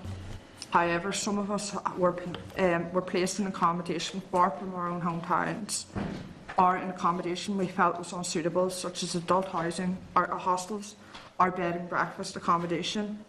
We sometimes felt overwhelmed in this accommodation due to our own support needs, or we were anxious about living with older adults. Therefore, wherever we can't stay at home, we believe we should have better access to safe, suitable, supported accommodation options, particularly outside the main cities. These projects should help us get our lives back on track and put plans in place for our future. We believe the use of bed and breakfast and adult hostels should be avoided wherever possible. If we do have to stay there, agencies need to make sure it is for a short period and proper checks and support is in place. Wherever the right support, we can get caught up in a cycle of homelessness. So supported accommodation should help us develop skills and confidence needed to move on and live successfully in our own home. Health issues are also common for many of us. They may have often contributed towards our homelessness in the first place, or been made worse as a result. Sometimes these difficulties are physical, but more commonly include struggles with poor mental health or the effects of drug or alcohol use. In general, when we become homeless, with so much else going on, our health is rarely a priority. The stress of homelessness can affect our sleep, our mood, and our motivation, and lack of money can also make it really difficult to maintain a healthy diet. Many of us are also dealing with the impact of the loneliness and isolation caused by homelessness on our emotional health. Some of us are struggling with learning difficulties, sometimes undiagnosed, making it difficult to deal with the official letters of form filling. So, to reduce the impact of homelessness on our health, we need straightforward, easier access to a range of counselling and targeted health support services. This should include support for depression, anger management, substance misuse, the dealing with the impact of our past. Supported accommodation or floating support services should have appropriate trained staff who can support us with complex health issues such as poor mental health or addictions. Finding a job is difficult for everyone at the moment, but even more so when you're young and homeless. Completing our education, particularly further higher education, can be difficult once we become homeless or need to move on from supported accommodation. Often without family support, we cannot afford to manage rent and bills and study or train full-time. This means that gaining the skills we need to move out of unemployment is much harder to achieve. Most of us have found that it is difficult to progress into the workplace due to the benefit trap.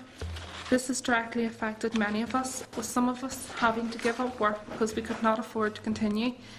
This can leave us feeling stuck, unsure what to do next. In the end, it means that it can be difficult for us to move beyond our current situations. We can feel frustrated when we are outside neighbourhood renewal areas and therefore not able to access the extra services, for example vocational courses, that will make a difference for us. Therefore, we feel it would be helpful for those whose education has been disrupted and to have access to target courses and opportunities that support us to learn new skills and to catch up on qualifications without being penalised financially. For example, employers should be encouraged to offer work experience or training opportunities to homeless young people to help them gain the skills they need to secure apprenticeships and employment. When the time comes to leave supported accommodation, the challenge for many of us is finding suitable, affordable housing to which we can move on and feel settled and secure. Due to our age, our housing options are often very limited.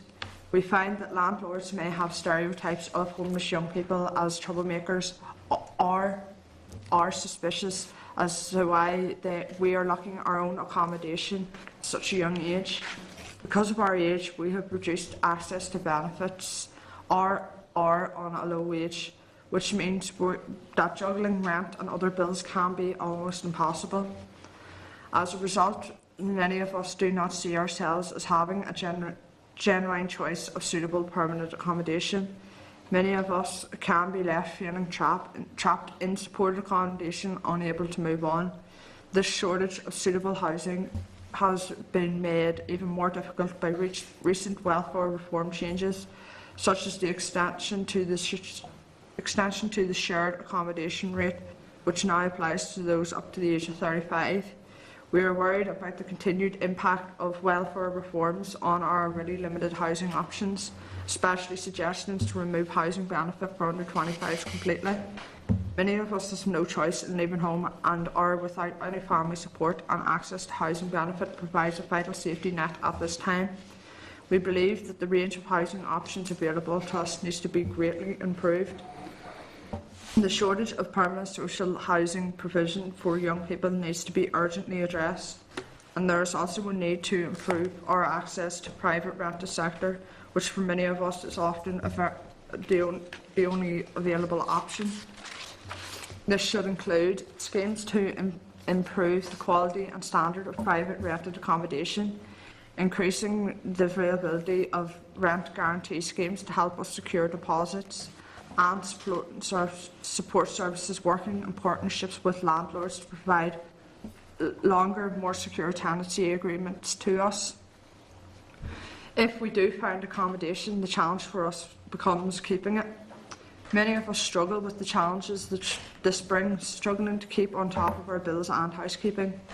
Many of us have limited support networks and can feel overwhelmed by the challenges living on our own can bring.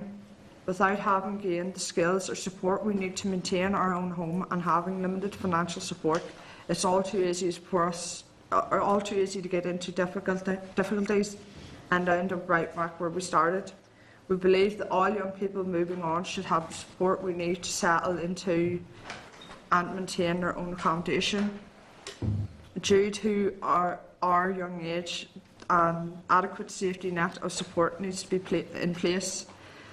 We should be able to access the support outside office hours if we are in crisis.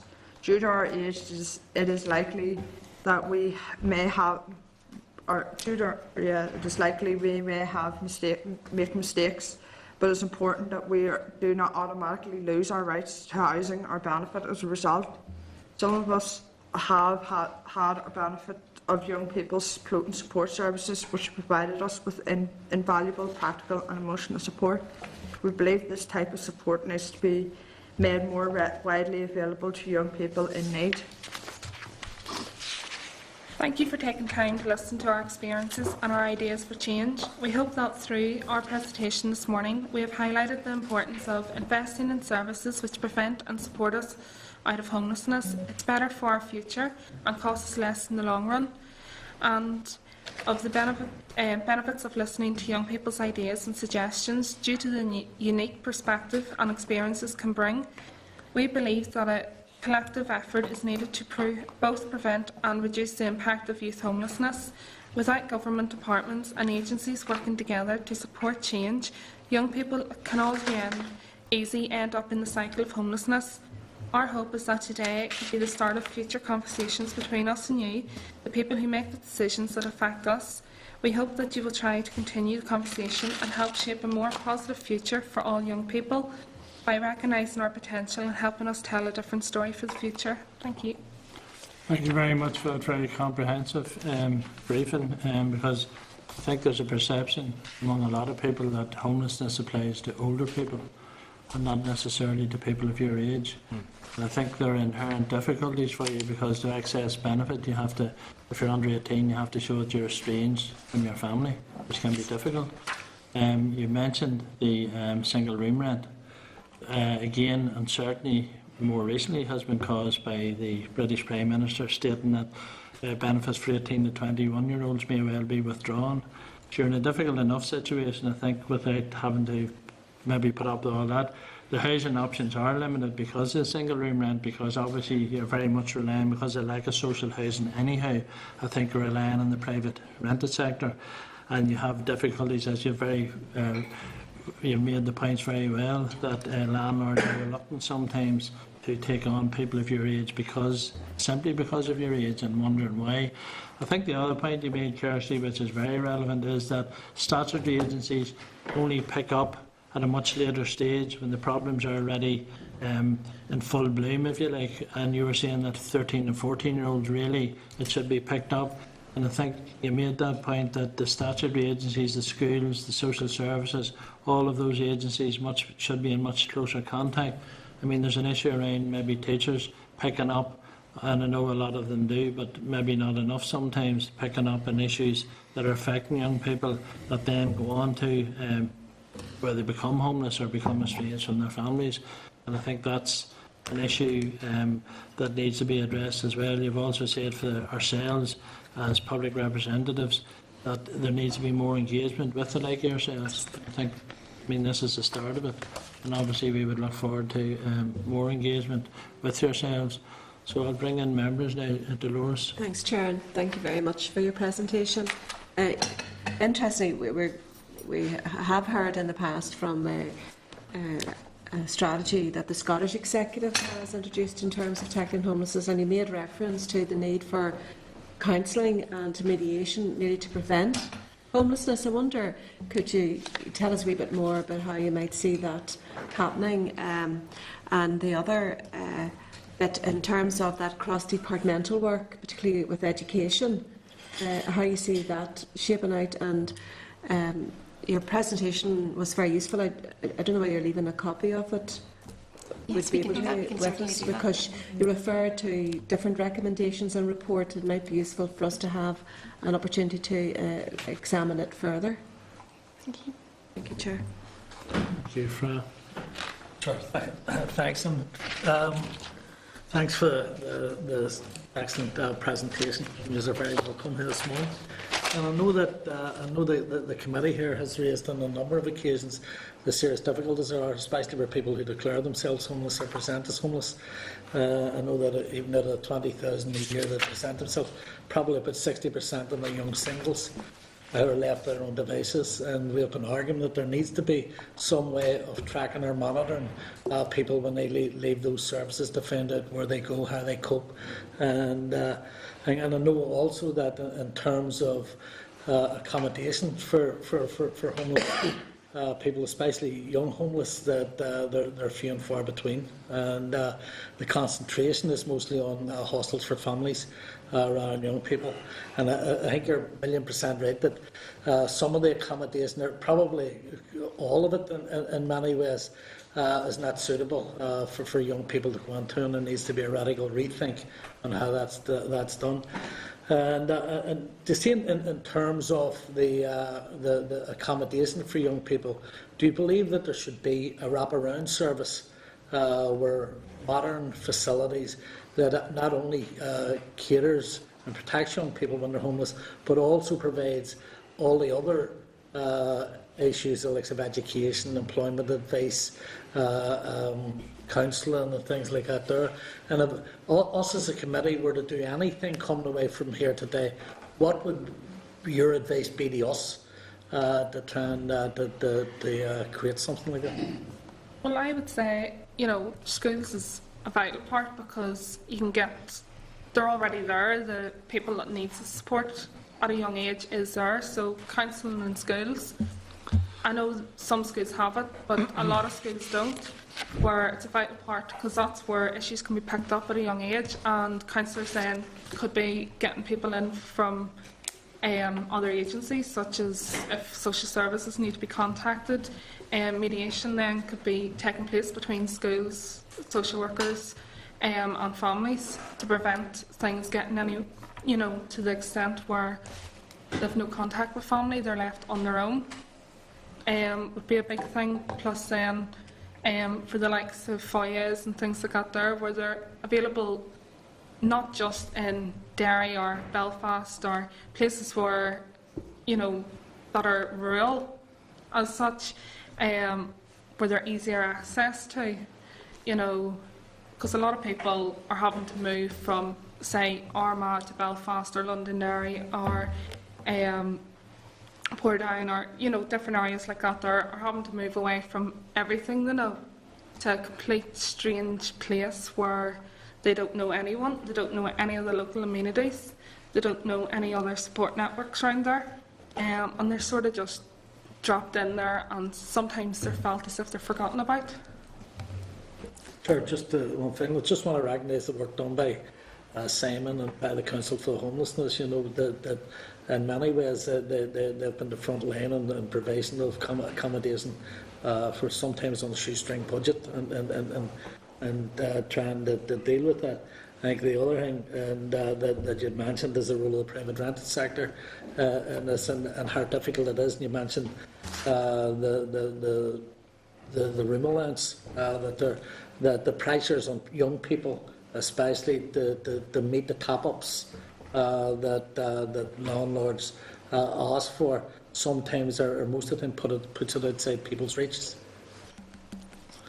Just to pick up on some and echo some of Kirsty's comments, certainly in terms of the issue around kind of targeting, more effective targeting kind of young people at an earlier age. That's a consistent message that both the young people within YouSpeak and the young people regionally share with us, that, you know, young people, there are many adults and professionals in their lives, but the fact that they're going through crisis and difficulty is appearing sometimes to go under the radar. So certainly, I mean, that's something that we, as a committee, could support in any way. It is really around the need for more effective targeting, as Kirsty has said, of young people at a much younger age, because often by the time young people come to the attention of agencies such as social services or housing, things are kind of in the middle of a crisis, and it can be very difficult, you know, to maintain the young person at home. So certainly we would think that, you know, there are certainly kind of very missed opportunities to be getting kind of support for young people and their families at an earlier age. I mean, certainly there's significant investment currently in family support provision. Our feeling would be that, and that very effectively targets families and younger age children. We feel there's a way to go in terms of making that family support available to older adolescents and their families, and that certainly, as Kirsty has said, a big gap in terms of enabling families to access that kind of practical support or more specialist services such as counselling or mediation before things get to the point where the young person has to leave the family home. Thank you, Stuart. Chair, thank you, and thank you very much for your very powerful presentation this morning, very personal stories, and certainly for me, and I'm sure for many of the committee's members of the committee, this has been a learning experience for us. Can I ask you, and I accept what you've just said in relation to the need for earlier intervention, and perhaps not just intervention, but actually identification that there's an issue at all there. But can I ask you, if we were to start to tackle that aspect of it, then are there alternatives to homelessness? Is there, for example, and to what extent, and I don't know the answer to these questions, to what extent are there, for example, extended fostering opportunities? And in fact saying, I don't want to be at home any longer, I actually would like to be with a different family or in a different group of people. What opportunities are there to identify that as an alternative to homelessness? And maybe somebody has experienced that and they would like to tell us about that. I'm particularly keen to see how extended foster care and just interestingly listened to an article on Radio 4 this week where young people as old as 25 are in extended foster care, providing amazing support to families, independent living, effectively living in a granny flat at home. So you got your own front door, but you still have a family network and support. And the other question I want to ask you again, and I suppose this all goes back to how soon the issues are identified for you and how soon either you speak up or those people who are interacting with you in school or through social workers are identifying these issues.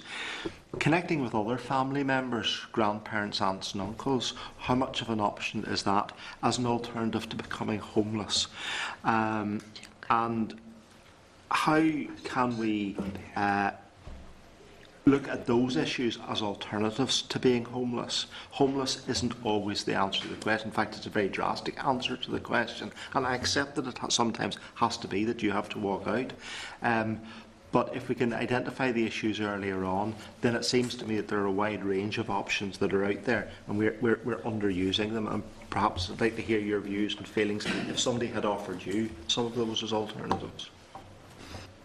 I think that's quite a good, look at that there, like looking towards even being placed in other families where you might feel secure, you might know them, or being able to present that there as an option.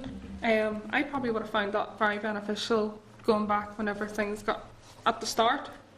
Personally, that probably would have worked for me, and I think it would be quite a good thing to look into and to have readily available, because I think choice is what we really want as a young person, and between the groups that we've spoken to, it's been able to have, for us to have the choice and not to be, sort of told that this is how it's going to be, where we have no choice in the matter. So if somebody had sat down with you and had explored all of those issues and said, is your grand's an opportunity? Is there a family friend that suitably vetted and trusted in order to give you that support, or indeed perhaps just someone in the community who wishes to volunteer as a foster carer or a foster parent and is willing to take on someone at an older age rather than a younger age? Maybe they have young people in their own family group of the same age, and that's something they want to do. They also have the Stay project as well, haven't they, sir, where they would take in young ones to stay in their house, so they would. But that there's not an option for some people. No. They wouldn't feel comfortable of course. going into that sort of setting. I think maybe that would be more for maybe ones that were already in care or something like that there, having to go back into stay with another family, Yes. things like that there. So there is that option, but it's not for everybody. Yeah, and I understand that, and that takes us back to the whole issue of early identification. That's been very helpful. Thank you very much. And if there's things that we can do, I think that's been very useful. Sorry, Chair. Thank you. Gregory? Yeah, it was a very strong presentation, and I'm glad that you were able to give it to us. And just looking at some of the figures, and Dolores, I think, it referred to the Scottish model, which I know it's in early stages, but are seeking to address the problem. But I just wonder what your view is on the complex nature of it, because it seems to me, we're looking ahead now, a year, 2 years, and there will probably be, if not a significant increase in interest rates, but an increase in interest rates anyway, which in a particular type of our community might lead to greater degrees of homelessness. Problems will emerge, but that's probably going to be a different type of homelessness than what you're talking about. So, do you agree that whenever we're looking at this issue that, it does need to be a more comprehensive, rather than the sort of caricature of either an older person with alcohol-related problems or whatever, or a younger person who's simply, had an ongoing issue in terms of the family, that it does need to be much more comprehensive than that if we're looking ahead 2 or 3 years from where we are now. I would think certainly in terms of it is about that, it's about raising kind of and increasing that awareness and understanding of the breadth of individuals that homelessness can affect. I think, again, in terms of recognising the fact that, as Kirsty and Sarah have highlighted, the challenges that young people already face in terms of accessing permanent accommodation, the sense that has already been impacted even further by kind of current and forthcoming welfare reforms. So I think very much in terms of it as a kind of critical and urgent issue to look at. I think also, and again, it's because something as you speak we're very passionate about. I think it just reinforces the importance of prevention and youth homelessness prevention, because as you have said, if we are going to find an increase in homelessness from other groups or individuals who may not previously had that experience, I think it builds an even greater case of the need to try and carry out as much effective prevention and early intervention work as we can with young people to just kind of reduce the numbers kind of coming through in future years. Okay. Sammy? Yeah. Kirsty, I take you back to the first point you made about early prevention. I taught in a school where I had also the benefit of being a counsellor in the area, and probably knew a whole stack about a lot of the youngsters who I taught just through my counsel work and work with their families. The school never knew about. But the reason why they never knew about it, an interest what you say, because you're maybe talking now with hindsight as to what you would have liked. The reason why they never knew, the youngsters themselves were embarrassed about it. They wouldn't have thought of telling a teacher. Didn't want their mates to know about it either, because no youngster likes to be identified as having those kind of problems at home and everything else. So when you say about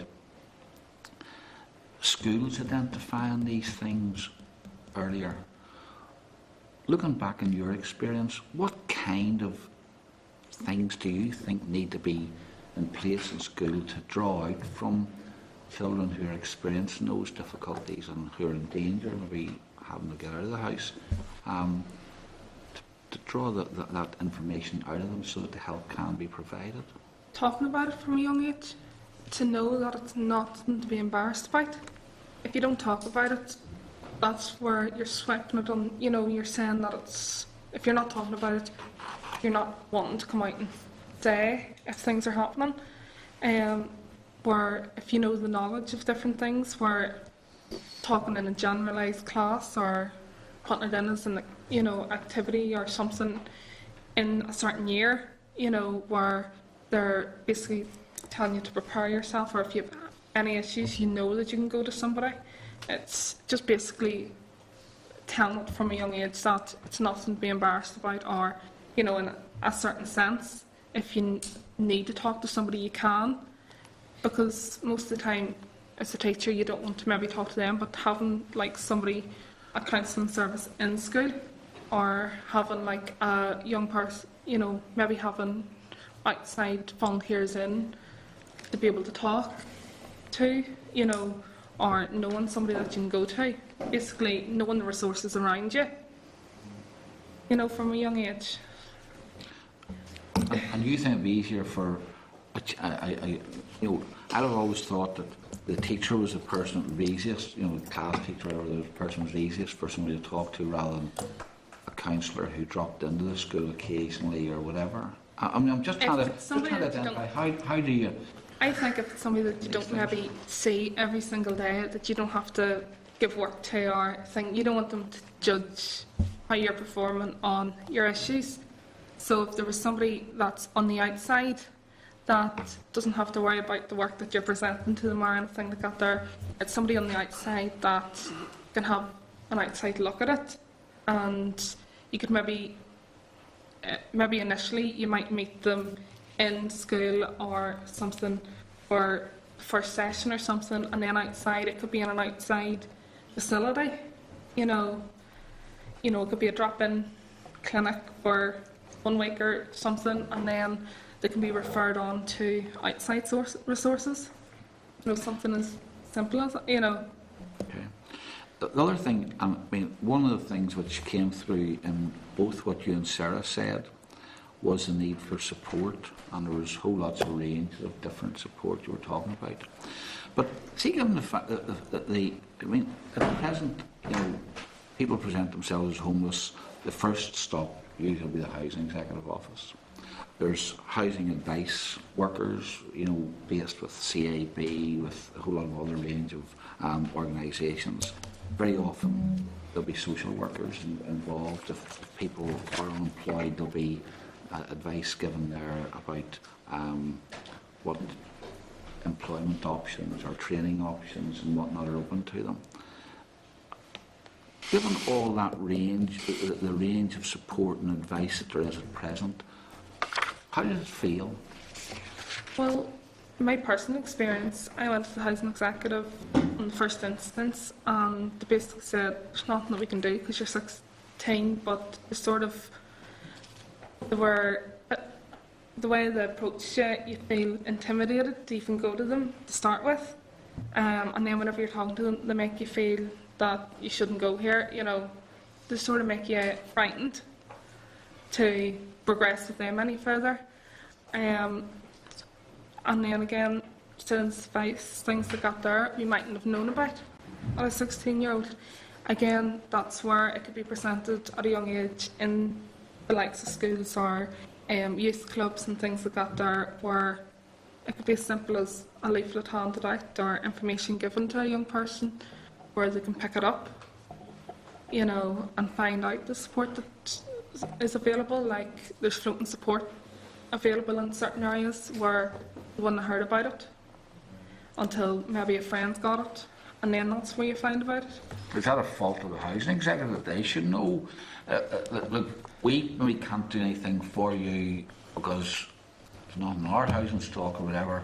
But are you saying that, even when you go in there to what would be a housing advice centre, that all of those options are not or the other possibilities are not outlined? Sometimes you feel as if they're passing the buck. You're being passed to another department or another person. You should go and see them about that, and you're just confused of where to go to. It's not just that there as well, though. It's like you would go into the Housing Executive and present yourself, and they won't tell you. They'll turn around and they'll maybe say, yeah, well, we can't help you, but they won't pass you on any other information. And some people are just sort of left standing there going, well, where do I go next? And we did highlight that there about it needed to address, or the support needed to be made more aware of support as well.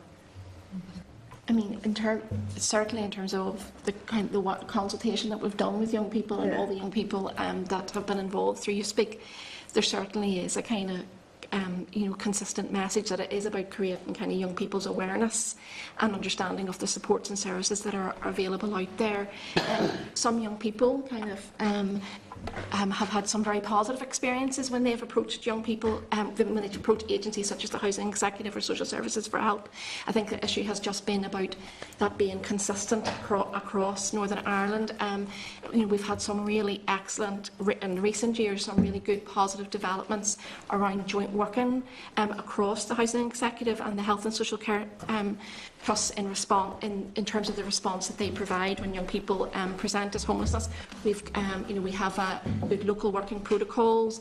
Another example that young people were positive about is the fact that in some Health and Social Care Trust areas we now have dedicated young homeless social workers, and where we have that resource in place, young people certainly kind of through You Speak and some of our consultations are reporting much more positive experiences. I think it's all about having an individual who can guide you through the kind of the maze and the whole myriad of supports. And this is very important, given that there is all of that range of advice open to people at present, and some good, some bad experiences, because some organisations are better than others at liaising with it. But initially, it's all there, but you're 16, you're thrown out of the house, you've never been in this situation before. How do you actually find out, what's your suggestion of how you find out about all of those? I mean, yes, you mentioned, Kirsty, maybe a leaflet in the youth club or whatever. Some people, you know, a leaflet, you know, they'll not even bother reading it or whatever.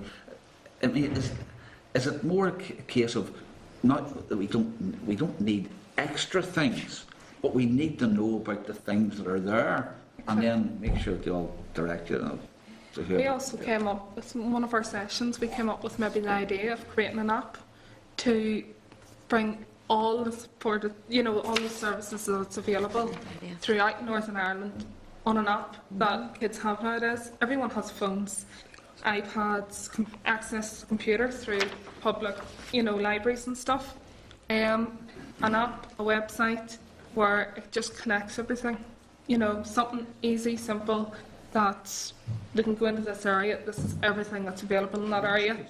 It links then, if say social services wants to link to somebody, they could maybe get contact numbers all there instead of having to go through somebody to get this or that. You know, it's again linking everyone together. And I think Not being into all this technology, but I can see what you mean. And I think that idea of an app is fantastic. I think just echoing again some of what Kirsty has said and the points that kind of that we've hopefully raised through the presentation. I think a big part in terms of helping young people, kind of increasing young people's awareness of the support that's out there, and very importantly linking them in with something that works, is going back to that point about creating greater awareness across all the different professionals and agencies who are in touch with young people at that time in their lives, so teachers, so youth workers, you know, the kind of those other agencies. I think that is critically important, so that, you know, professionals' kind of awareness is raised, and that they can identify and are, you know, if a young person is in difficulty, because again I think it is about certainly the message is that kind of the earlier kind of that we're able to offer support to young people and families, the greater amount of choices then we would hope that, you know, that we could have. So Right, just before I take Paul in, just a couple of points, because the logistics of accessing housing, if you're under 18, you need a guarantor for a start, which is difficult if you're in the situation that you find yourselves in. Plus the lack of communication between the statutory agencies like Benefit, because you've difficulty accessing that as well. Therein lies a problem. And you know, statutory agencies in some cases are very good, but the reason I was in the advice sector for so long is because statutory agencies will give you what you're entitled to, but don't necessarily tell you. And there's a sort of a quantum leap sometimes to get from point A to point B. But it is difficult for young people, even young people who have an inherited tenancy where, say, their parents die or something like that, a surviving parent dies, they still have to have some sort of a guarantor, even though they've been living in the house all their life. So there's logistical difficulties there, and I think that's something, you know, that needs to be addressed, and obviously something we could look at. Paula, sorry. Can I also thank Parius? That really was a powerful presentation, and it's a presentation I think most definitely needs to go to the Health Committee and the Education Committee as well, because we all work within each other. Can I just ask if anybody knows, has the statistics shown that homelessness in young people has risen at all in the past number of years, or has it stayed static? Because there's been a lot of work has been going on within all of our committees to try and combat a lot of the issues that you've discussed, not necessarily homelessness in general, but a lot of the other outline issues. in terms of the homelessness statistics, they've been fairly steady in terms of there hasn't been a significant increase. That's not good though. That's yes, sad. Very, we actually did have a slight decrease in the past couple of years, not significant, but certainly a decrease. I think one of the interesting kind of trends, for want of a better term, coming through is the numbers of young people who are presenting at age 16 and 17 and have had no previous involvement with social services. There would be a common misconception or perception that young people who become homeless have all come through the care system. Certainly that's a very significant group within our youth homeless population, but an increasing and growing group of young people are those who have had no previous experience and suddenly turn up at age 16 and 17 to agencies, and their situations are often kind of quite complex and quite difficult. So again, I think that highlights again the point that for earlier intervention and greater prevention, because when you begin to unpick that, clearly those young people have had agencies and professionals in their lives, but they've just maybe slipped under the radar or have been on the fringes kind of services. So I come from a social work background, and I would know that as well, that a lot of things don't even scratch, they haven't even gone near a lot of those, and we do have this misconception that all young people will have had some sort of involvement, and they haven't at all. I just find it extremely frustrating that we're in this position. 2014, this Assembly has put many great things in the process of trying to safeguard our young people. I mean, I know Stuart spoke earlier about the foster care, and we have the kinship care, which is fantastic. Really, really good. And I know, and I'm sure all of us could say, we've had people come in our office as grandparents who have raised concerns to us that have never gone any further because social services said there wasn't a concern, and then we've met them later on and they've went, we were right all along. There's something lacking in the whole system where we're not capturing vulnerable young people at the ages of 12, 13, 14-year-old who are coming along and telling people, I have a problem, there is a problem. And whether it's to do with confidentiality issues, whether it's to do with their age, whatever it might be, and that problem is ignored, and it is being ignored. And that issue, we really need to grasp that and change that. That's why I think you have to go to the Health Committee with this as well. Definitely Mickey sits in the Health Committee, I did. And because this is just going to spiral and get worse. I know from this committee, we certainly, I agree, we need to look at the homelessness. I mean, we have housing associations that are very happy to build housing for over 55s, for all of these. There's a group there that really are in such need and have such good support there. I'm delighted to hear about the young homeless social workers. That's brilliant. That's really good. And your idea of the app, I think, is fabulous. Absolutely fantastic, because you know something, we would be using it as well to try and find out contacts and numbers. I wouldn't. Well, other than Sammy, who's really not techie at all. But I even know from the young people I work with in my own community, and there is some great work going on within our schools. There's no denying it. There's great youth workers there who are leading children in the right direction, that are listening to them, that are taking their issues on board, that are helped. There are there, but it's not maybe across all schools or all areas. I know in my own area it is happening, and it is very good, but I will be watching this intensely. I think we all will, because I think we've all been pretty moved by this, and that we need to be doing something, and all of these departments need to be doing something, whether it's education, Dale, health, this department, to try and to help. Because we're all parents probably as well in this room too. And my two are 24 and 22, and my 24 left home at 18, her own accord. And she has me at the end of the phone for everything. Is in private rental as well. But I just think, what would she have done if I wasn't there at the end of the phone? How would she have ever coped and ever managed? She wouldn't have. So well done the two of you. You really are champion in this. So I'm bringing it to our attention. Absolutely great. Get it out there to the rest of this Assembly and let them know just what's going on and the problems we need to chase up. That's great. Nicola, do you want to? Yeah, and I too would like to say thank you, for it takes considerable courage to come into a place like this and communicate the unfortunate message that you find yourselves having to. What troubles me in the constituency I represent is East Belfast, and East Belfast has a very high proportion of the particular problems that you gave evidence of. And it would be bad enough one or two young people enduring some of the circumstances you've outlined. The unfortunate thing is, it's not one or two, it's hundreds. And in almost every single case, the indicators are there almost from the start. And once the ship starts moving down the slipway, the path it follows is almost exactly the same as you described. It's predictable in advance, it's predictable in the way in which it progresses, and it's predictable in some cases in the eventual outcomes.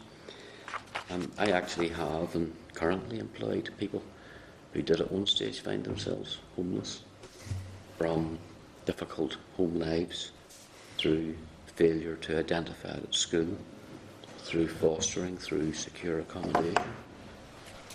And the one common thing that they all said to me was, once the step comes between home and being on your own, not only do you lose a roof, but you lose contact with practically everybody else who has a roof, and you enter a subculture of subways, underpasses, shop doorways, buckfast, weed, and if you're not careful, it just becomes a spiral that you can't get out of. What I would like to inquire, and I don't know your own personal circumstances, nor am I inquiring, but did you find, or in the experience of those who work, that although it's not a good way of life, it actually becomes a way of life, and everybody that you're associating with, once you've made that jump, tends to be in a very similar situation, and that actually makes it harder. And in your experience, do young people, once they get a home of their own, find that they then lose contact with the people that they had contact with when they didn't? In other words, is it, and I hate that, it's a passé term, subculture, but I've known, in fact, there was a lad called D. Corr who was he wasn't homeless, but he might as well have been. He was unfortunately murdered in some of the big flats in the New Lodge Road, and I had the occasion to go to an impromptu memorial. There were about 2,500 young people turned up at Botanic for somebody whose life on the outside amounted to sitting on a skateboard, drinking buckfast and playing a penny whistle. And I thought to myself, what value did this guy have that so many people turned up for him, when nowhere near that number would turn up for me or for practically any of us? And what is it we're missing? The single place that can be identified largely, I believe, initially, is in the school. And if you can head it off when it's in the school, you can divert everything that potentially flows from that. So I don't know what it is we're doing wrong, but I know certainly we're doing something wrong, and I think a substantial part of it is the siloing of finance and responsibility in different government departments, where nobody takes an overarching view, because there's no saying it doesn't have to end up the way it's going to end up. And I think that's a lesson we have still to learn. Sorry, Chair. Okay, thank you. I think Michael's being modest. I'm sure loads of people would turn out for. Just to make sure.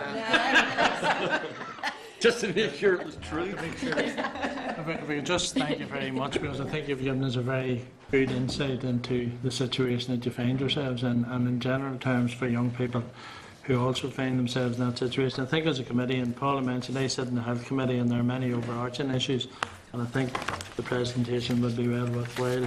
So I think one of the things that maybe this committee could do is try and coordinate with other committees some sort of a forum. Be greatly welcome. People in your situation, and particularly yourselves, because I think you articulated very, very well how you find the situation you find yourselves in, to maybe come to that forum and after the recess, and maybe give us the insight that you've given us today, and maybe add to that for other people, because one of the issues that you have raised is the lack of cohesion and coordination between statutory agencies. And I mean, as somebody who's worked in the advice sector for many, many years, that has been an ongoing problem, and one that needs to be addressed, because all of these are interlinked, whether it be benefit, lack of social housing and all of that. And plus, it's a societal thing. And I think one of the issues too is our homelessness legislation came in much, much later than it did in Britain. So, and in some ways, I suppose we're still trying to catch up, you know, and unfortunately, we have a long way to go to actually deal with the problems that you have very well articulated. So once again, thanks very much. Thank you. Thank you. Thank you.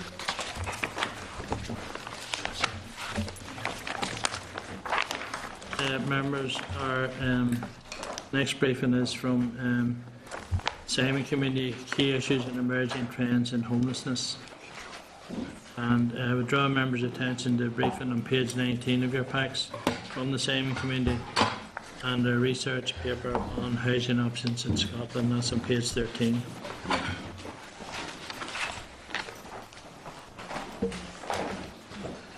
So I'd like to welcome Patrick McGettigan and Jim Dennison from the Simon Committee. And thanks very much for your patience. No problem at all. So if you want to go ahead, obviously we've been dealing with some issues that I'm sure you may well touch on in your presentation, because it's an all-encompassing problem, I think, both for young and older people. It is, absolutely, Chair. Thanks very much. Thank you. I mean, to start off, just to say thanks for the opportunity to come along and speak to you today. We'll probably touch on some overlapping issues from the previous presentation, which is good. It was timely that the app conversations come up because we have just been working with a number of key partners, including the PSNI, the Housing Executive, the Welcome Centre, to name but a few, to develop a new app. So it will be ready for September. We can even help Sammy install it. And if you'd like to join with us in launching that app, we would be very pleased to take you up on that. But we'll speak about that as we go. So, in the short part of this presentation, I wanted to cover just a few things. I wanted to say something about the stereotype of homelessness, because a stereotype still exists out there. We want to give you an overview of new and emerging research, particularly around trends, to give you a sense of the size and scale of the problem now and what could be around the corner, and as well as that, to give you some suggestions on how we collectively can address the issue. So, homelessness unfortunately still has the stereotype of living or sleeping on the streets, and whilst that is an issue, it's the thin end of the wedge here. You've heard the young people before us talk about sofa surfing and the hidden homeless, and that is a very real concern, and we know that it is a growing problem. Homelessness isn't just about being on the streets. It's about those who live in a very transient manner. It's about those who have no access to a home of their own. And it's about being reliant on staying with friends and family, as we've just heard, living in unsuitable or overcrowded conditions, or living in a position where you're at risk. There are many reasons that people become homeless, and again, the two young people mentioned that. Relationship breakdown and family dispute is still the largest single cause of homelessness, accounting for about 40% of the issue and the problem. Other issues contribute as well. Financial crisis and debt, often caused by health problems and or losing employment. A shortage of affordable housing. Poor mental health, again, we talked about that before. Alcohol and drug addiction, and as well as that, the loss of a home through eviction and repossession. For those of you not familiar with the Simon Community, we're the largest provider of homelessness services in Northern Ireland. We provide accommodation over 22 sites in Northern Ireland, but we also have a focus on our work in homelessness prevention, trying to reach those at risk of becoming homeless, and we do that through community and education outreach, our free phone 24/7 hotline, and our harm reduction programmes, working with individuals who have issues with mental health and addiction. We've been in existence for 43 years, and now demand has never been higher for what we do. Simon last presented some evidence to you about 2 years ago, and a lot has changed, but what we would like to do is to focus in on what we've seen over the last 3 months, from April to today. For those of you who watch the news, and I'm sure that you all do, you will see now a growing focus on things around the economy and its knock-on effects. Some of the things that we have picked on over the last little while shows that the picture for homelessness in Northern Ireland is not a good one. Proportionately, we have the worst homelessness figures in the UK. Bad debt is on the increase, and rent arrears and mortgage repossessions continue to rise. The housing crash hit us hardest of all. We've got a huge problem with negative equity, meaning that many people have restricted access to different or more suitable accommodation. We are not building enough homes at this point in time. In fact, we're building about the same number of homes than as we were at the start of the crisis, and about half of what we were doing about 10 years ago. People in Northern Ireland typically have the lowest disposable incomes of anywhere else in the UK, according to the Office of National Statistics. And in addition to that, and this came out in May 2014, the Resolution Foundation predicted that approximately 1 in 6 people with a mortgage here are in danger of their repayments becoming unaffordable in the next 4 years. So you can see what's happening here. I heard something today about hay fever sufferers facing a perfect storm next week. Without wanting to be alarmist, unless we take some action, we could be facing a perfect storm in homelessness in the next number of years. Up to date, current figures, we have last year those presenting as homeless, and I think Fran touched on this, 19,374 people, and I think that people will be shocked by that. Am I surprised by that figure? I'm not. In fact, given the definition of homelessness, we sense that it's far greater than that. To give you a sense, last year we took 33,000 calls to our free phone hotline for people who were on the cusp of becoming homeless or who had become homeless. People are really worried about this issue. Our experience shows that young people, again, to re-endorse the previous presentation, homelessness has become more of an issue for younger people. About 50% of our clients in Simon are under the age of 25 years of age, which doesn't bode well for our future. And there are a number of major issues that cause us and others concern. We still don't know the full effect of the housing benefit changes.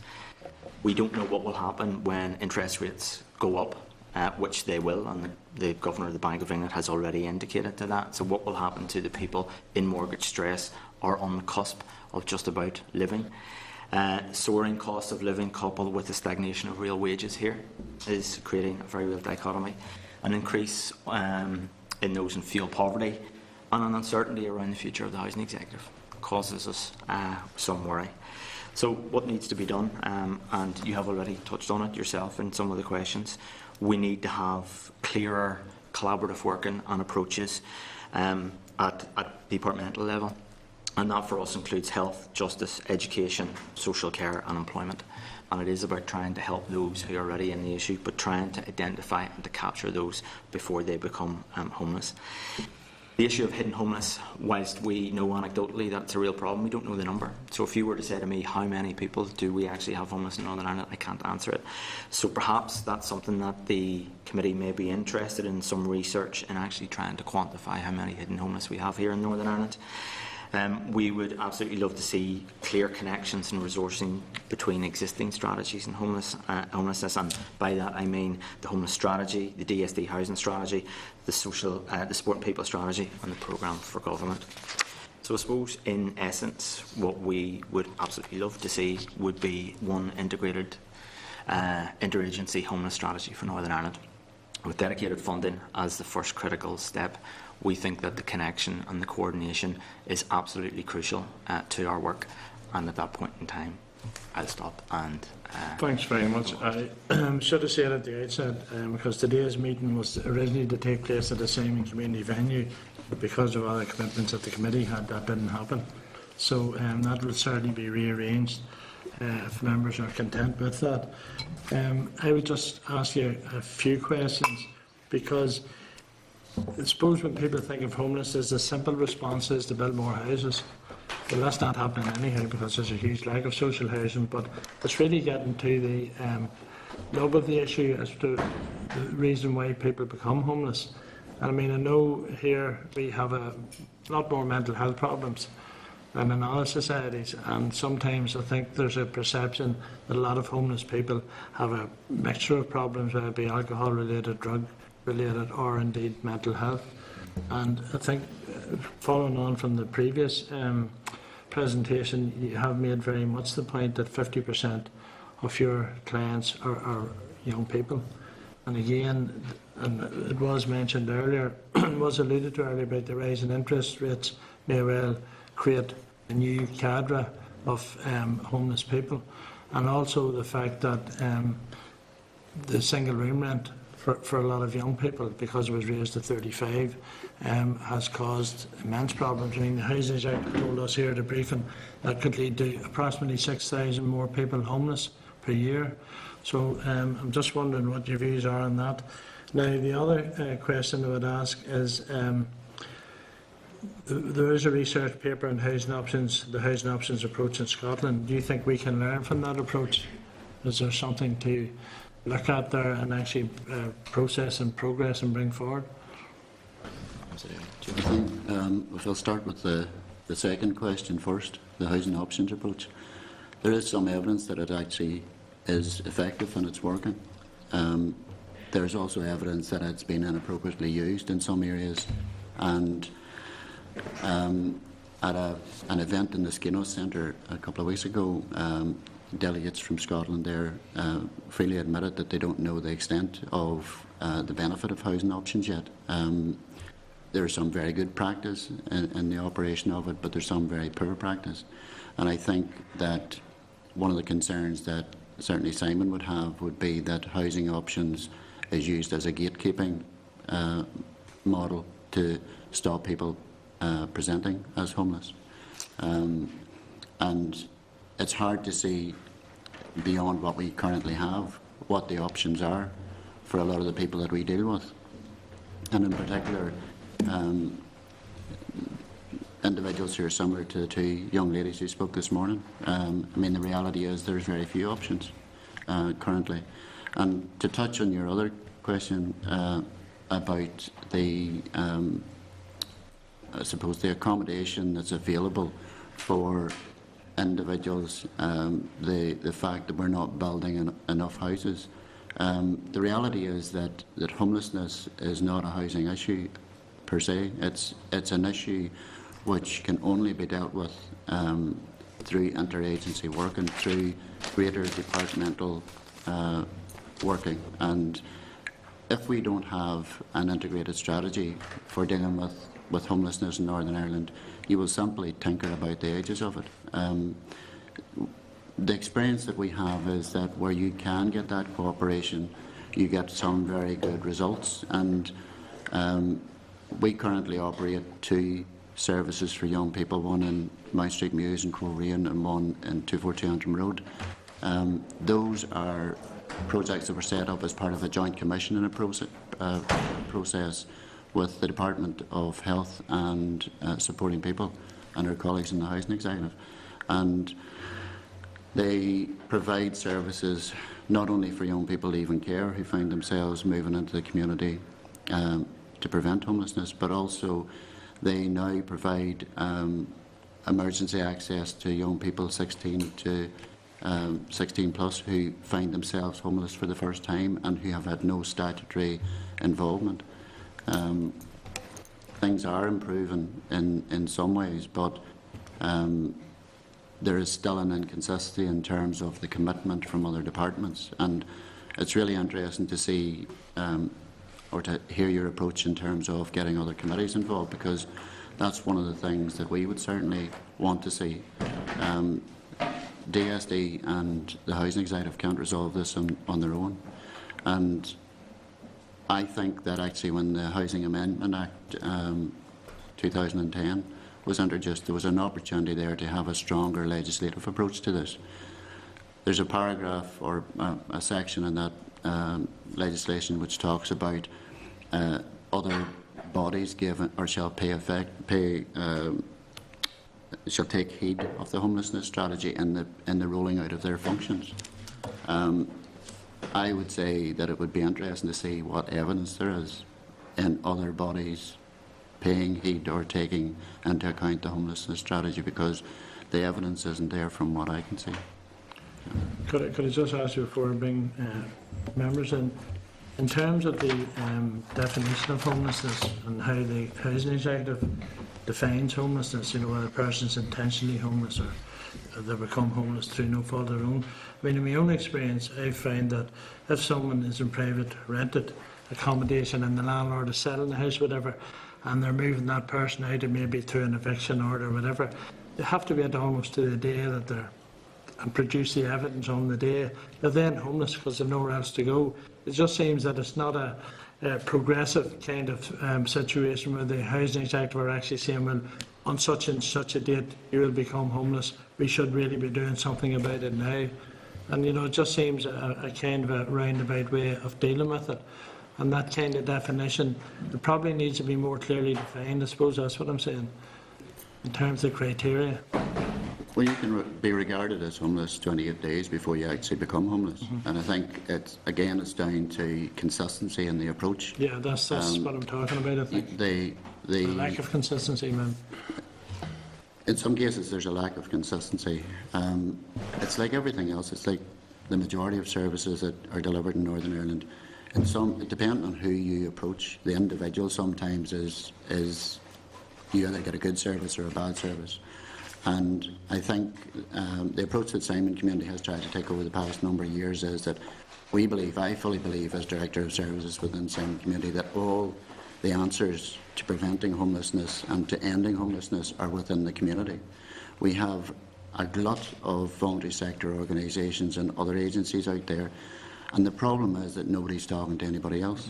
And part of the approach that we have taken, the Housing Executive have funded us again this year for a homelessness prevention programme that we are running out.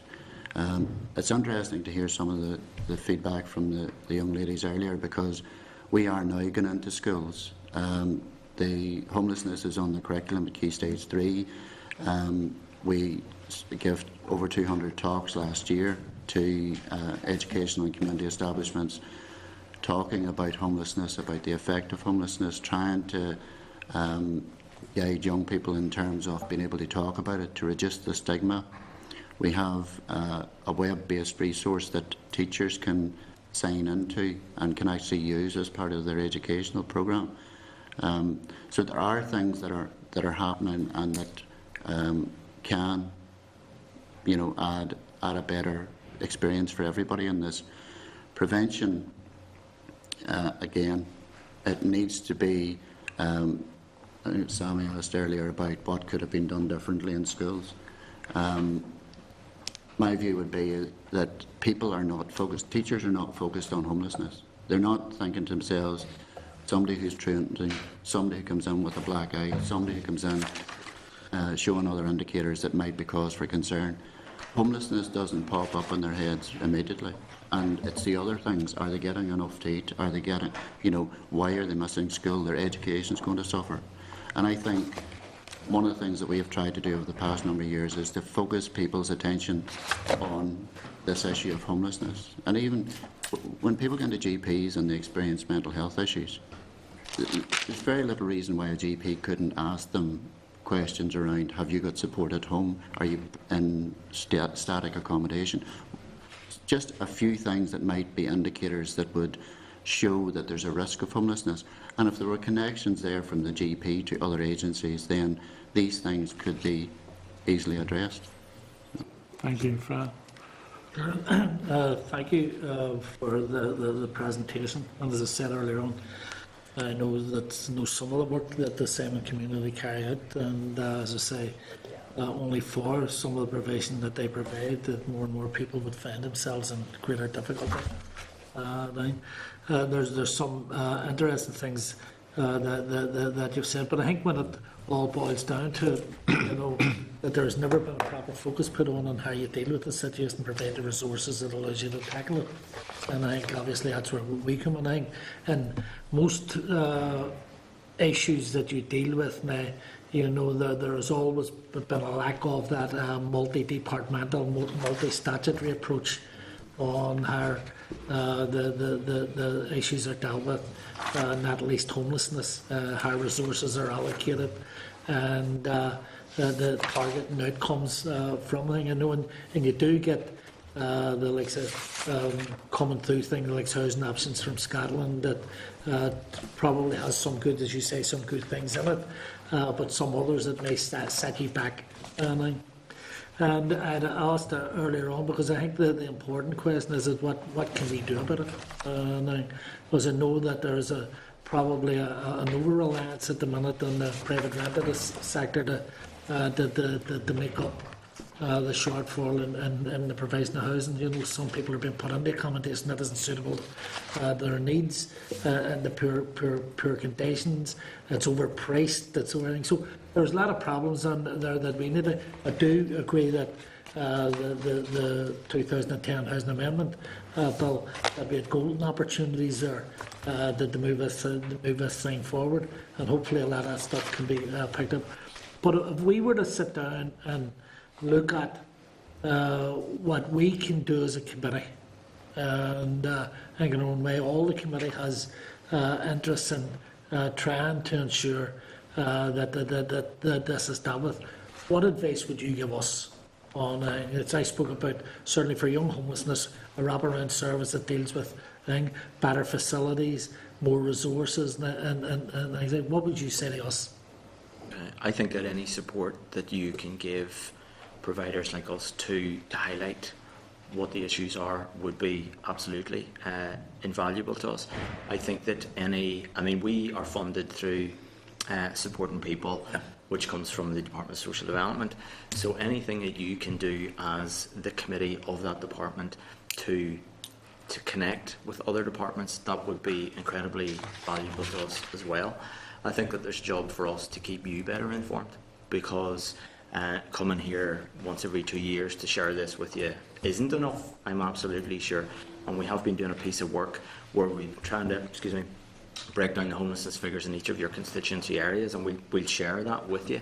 So an openness to talk and engage with us and others would be very, very welcome, and making sure that homelessness is an integral part of, admittedly, a very busy agenda. Keeping it on your radar would be crucial for us as well. I think there is some positive work ongoing at the minute. The Housing Executive, there was a golden opportunity for the Promoting Social Inclusion strategy to be used, or it was being used as an attempt to implement the homelessness strategy. There was a PSI partnership set up, and 4 subgroups were brought into being to actually try and implement the objectives of the homelessness strategy. Where it fell down was that it didn't have the buy-in from the other departments, and without that, nothing ever happened. The Housing Executive and the DSD have now decided that they're going to set in place a new structure, and it looks as if it might actually show dividends and work better, because they're not only talking about a top-down approach, but a bottom-up approach, which will include providers and community members, so that services can be targeted in particular areas and can be needs-led and relevant to the individual areas within Northern Ireland. So there are positive things happening, but your involvement at committee level, in terms of, I think it was Paula mentioned earlier about the potential to bring committees together. I think that would be a really valuable thing to do, where there could be good, robust debate about how we make things work better. It was a comment that was actually interesting. You had mentioned the group that presented, it might be the last report into homelessness, that did bring the expert from across the housing sector across, including yourselves. And again, there was some good work done in the promotion of it. But again, where it fell down is it took that long to release it. Yeah. That many of the issues in it that were raised, that time it went bad, and it lay there. And one of the other issues they raised, I know it's certainly impacted on most of us that sit around, all of us that sit around this table, this whole question that somebody mentioned that if there's an upwards trend in interest rates, that thousands of people will find themselves in serious difficulties. Obviously, you're sitting with 40,000 people on waiting list, 20,000 with stress. And then I think in the Scottish model, they were talking about mortgage to rent and thing. But I've also heard the argument that if you move into that thing, first of all, will cost a fortune, but mostly is that you start to divide your resources and it has a knock-on impact or effect on those that are homeless also. Can I just jump back a second? You'd asked about how the committee could help support something in a meaningful way, and Paddy had touched upon the connection, which is important because without political will on this issue, I think that we're going to do that piecemeal, bitty, very reactive thing rather than the proactive targeting. I'd mentioned the issue of trying to quantify what the issue is, taking on board what we said there about bad debt and repossessions. If the committee were interested in funding a piece of research to help actually look at the number and the accurate trend, that I think would be enormously beneficial, because we could start to use that document for health, for education and for the other departments, because whilst we are worried about it, some of the departments are incredibly busy and they're going to say, well, of course you're going to be worried about that, but show us how it connects with us. So if the committee were reminded and we're in that place to do it, I think that would be very welcome. Fine, thank you. No other members have indicated. Just, we had talked earlier about maybe the committee coordinating with other committees and maybe getting together a forum that yourselves and the previous briefing could address. But you did mention, just to finish, the launch of the app in September, I think. Yeah. So maybe you could keep the committee appraised of what's happening there, and maybe Sammy could demonstrate, be the first person to demonstrate it. Sammy can be the guinea pig, do you want to say about it? Yeah. I mean, he claims to be a Luddite, but I don't think he is really.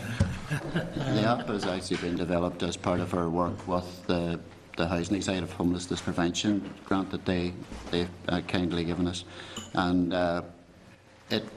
surprisingly it does pretty much what the girls were saying earlier, which is it gives you the services within particular areas. It also provides a referral form on it that will allow someone who has the app on their phone to make a referral for someone who's homeless. It has a geolocate system on it where you can actually tell where you are in case you're in a strange town or village. So there's a number of things that will pull together. It has food banks on it so that people can actually link service together and trust and housing executive offices and contacts. It'll give contact details for phone numbers and also email addresses, etc., etc. So. Thanks very much, and thanks very much for the briefing. And obviously, in terms of the venue, going to a venue, obviously that's something the committee will liaise with you. Once again, thank you. Sure. Could I just to see the you said earlier on about the possibility of the committee carrying out some. You couldn't even correspond with cabinet, just give some ideas on what it is you're talking about. And absolutely. We'll do that. We'll also share the evidence that we presented, the detail here, and we'll get those figures of your constituency areas over to you as well. So, thanks very much. Thank you for your time. Thank you. Thanks.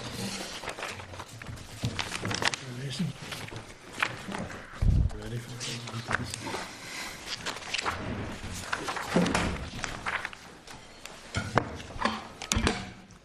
members, the next departmental briefing is in liquor licensing. Just draw members' attention to the briefing on page 54 of your packs. The following officials are here to brief the committee on the Minister's proposed way forward following the Department's consultation and proposed changes to the law regulating the sale and consumption of alcohol.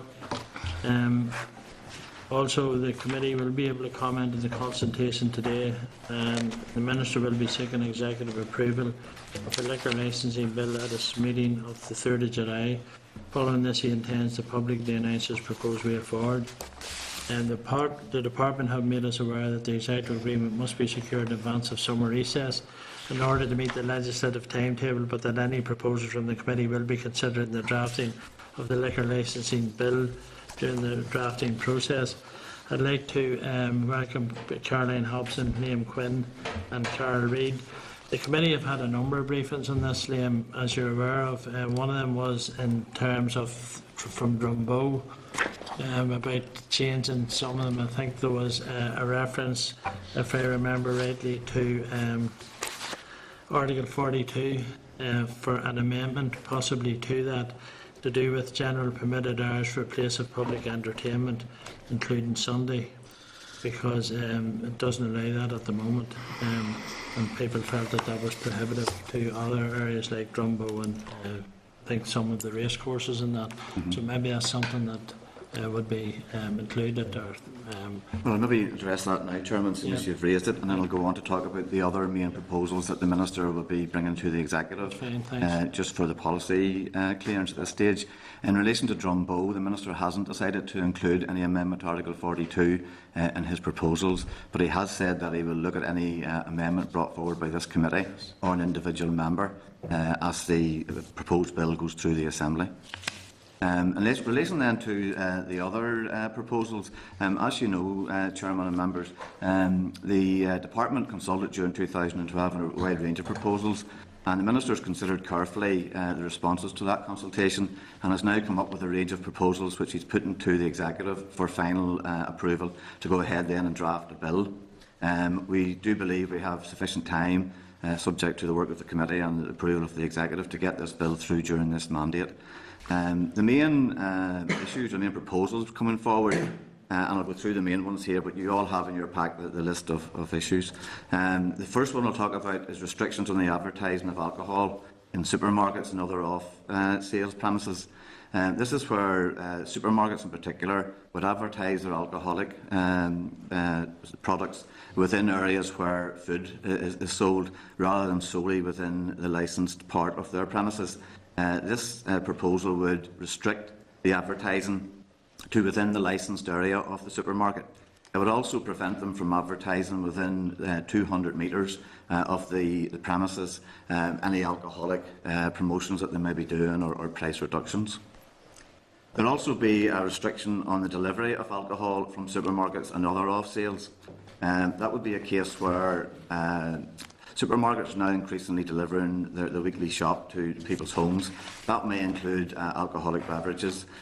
Where a young person is about to accept that delivery, the delivery driver will have to check that they are over 18, and the ID that they produce will then be recorded. Another proposal then relates to occasional additional late opening hour for certain licensed premises. That would be bars and hotels. But the proposal is here that on a very limited number of occasions each year, the number we're talking about is 12, a bar or hotel could apply for an additional hour on their opening hours under Article 44. Their application would be considered by the court and decided on by the court, and the police would be consulted as to whether they had any objections. The sort of issue we're talking about is that a bar or hotel could serve alcohol up to 2 a.m.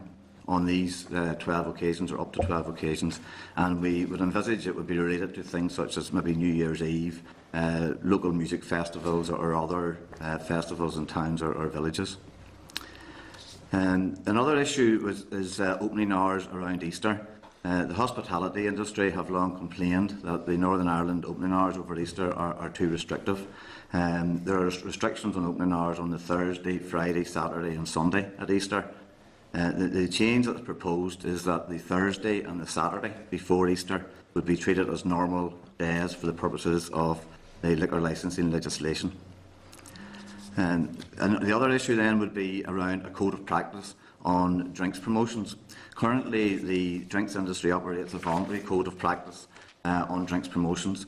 They have an independent panel that assess whether drinks promotions are considered responsible or irresponsible. Members of the public and others with a vested interest can complain to that panel. And the proposal is that signing up to a code of practice that has been endorsed by the Department will become a condition of holding a liquor licence. And as well as that, then the court will take into account any findings by an independent panel where someone has been promoting alcohol irresponsibly.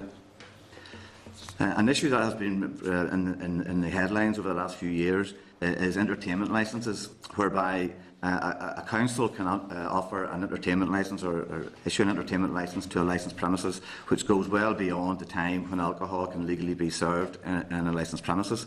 So you could, for example, have a late extension on your alcohol licence that permitted you to sell alcohol till 1 a.m, but you may have an entertainment licence that runs to 3 a.m. or 4 a.m.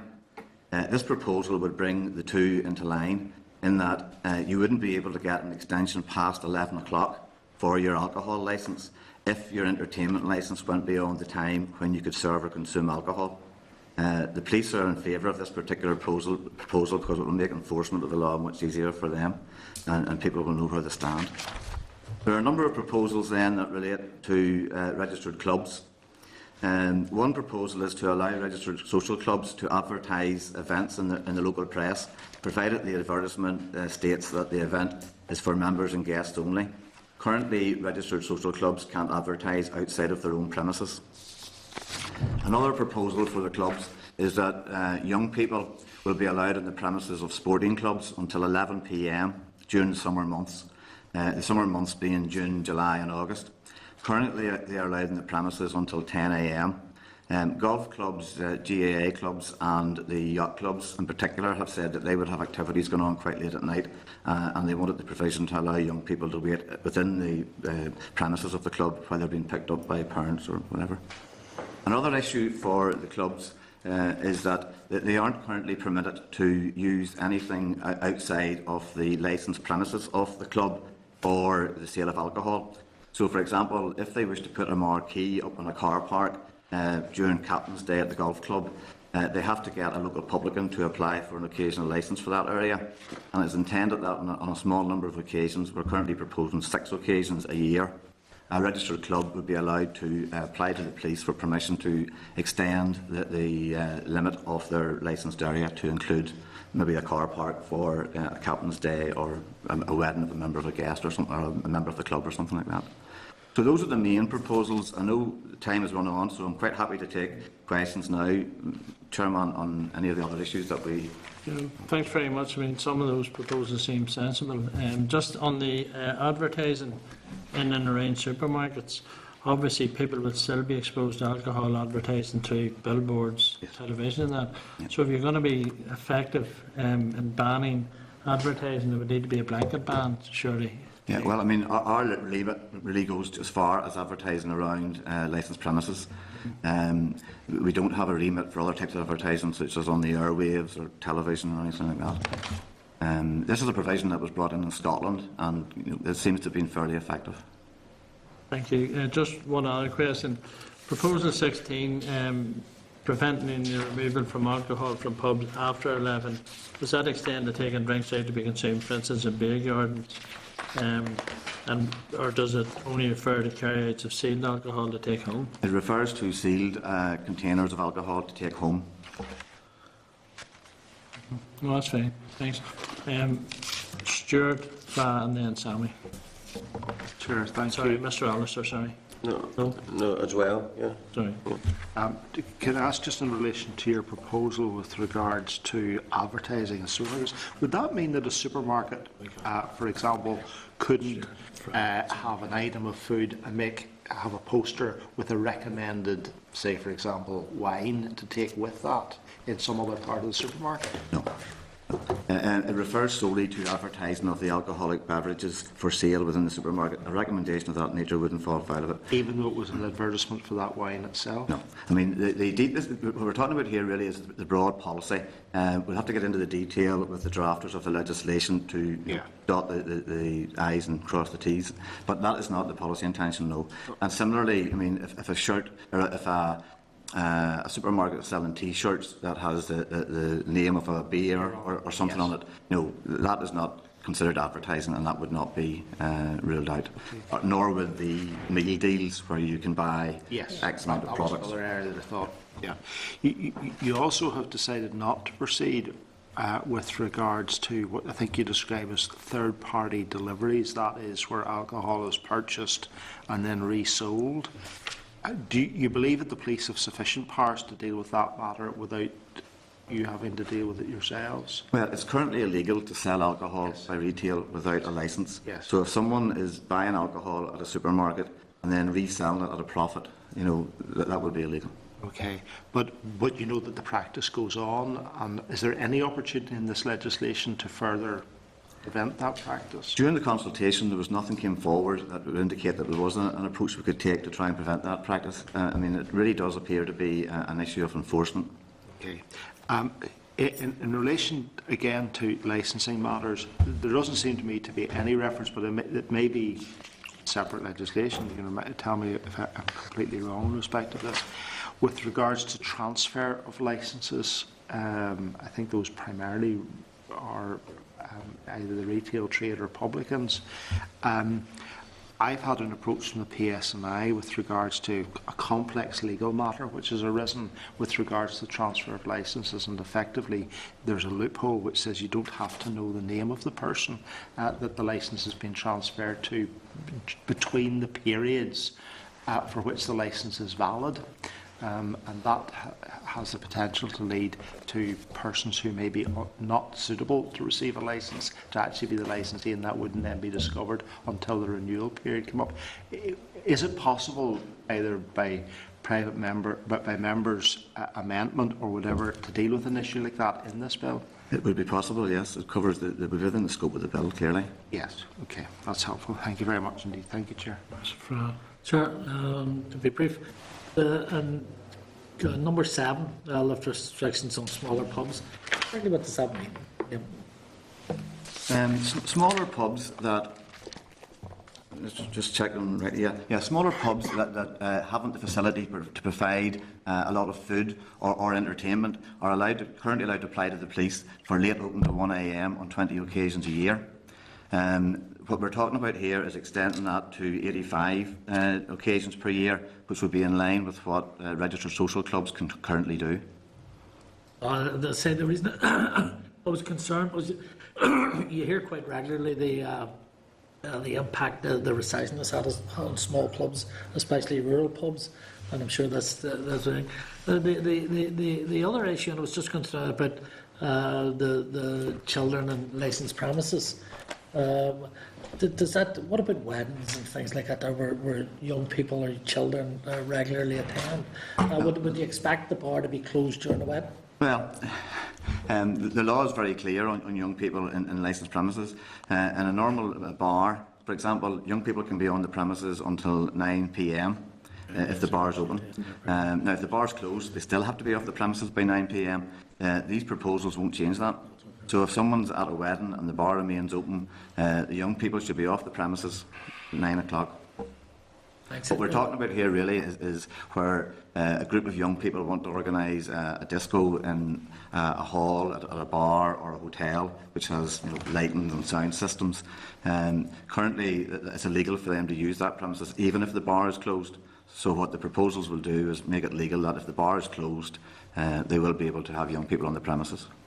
Sure, and the last thing, and I think running through a lot of the discussion that has taken place with the committee, that there have been a number of concerns raised, especially in the age we live in, that tourism plays a major role in the economy.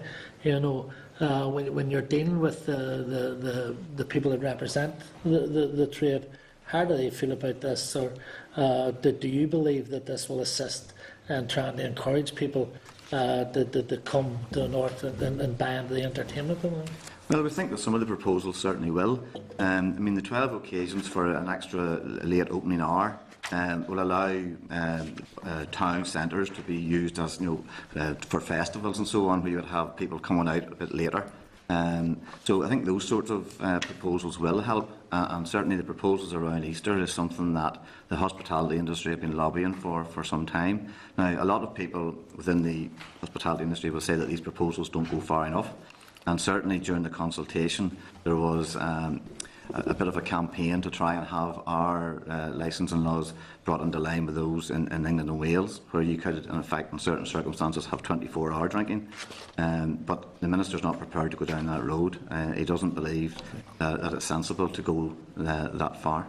Well, that may be the case, but one of the biggest holiday periods for encouraging people to go anywhere or come to here is over the Easter period. So why would you restrict the sale of alcohol on 2 out of those 4 days? Well, the 2 days that will be restricted will be Good Friday, and the other one will be Easter Sunday. We're removing restrictions on 2 of the days. Currently there's 4. Why not the 4? Well, the Minister felt that this was a reasonable compromise, so to speak. And if I may ask, what was the recommendations from the department to the Minister on those?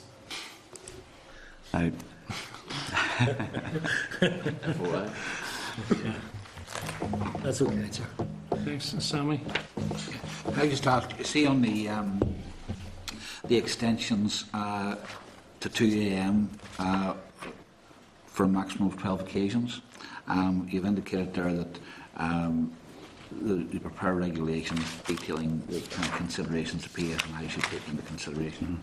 I take it that one of the things which will be fairly prominent in those regulations will be whether or not the premises are in residential areas. Absolutely, yeah. Okay. And see, just on, maybe this is an enforcement issue, on recommendation 5 about delivery of alcohol from supermarkets and off licences. Quite a few taxi firms, they shouldn't be doing it, but quite a few taxi firms are used now to deliver alcohol from. Is there any need for additional legislation to cover that, or is that covered currently? Shouldn't be happening, and it's really just an enforcement issue? It's an enforcement issue where the taxi driver is doing this for profit because he's selling alcohol by retail without a licence. So it is currently illegal in those circumstances. Where he's not selling it for profit, where he's simply charging the delivery charge for whatever reason. That's a different issue, and we're unsure on that, to be honest. There's nothing came forward in the consultation from the police or anybody else to say that this was a particular problem that we could tackle through legislation. Mm-hmm. It is an issue, though. But I mean, you can have an issue where you go to the supermarket, buy some alcohol, and deliver it to me. And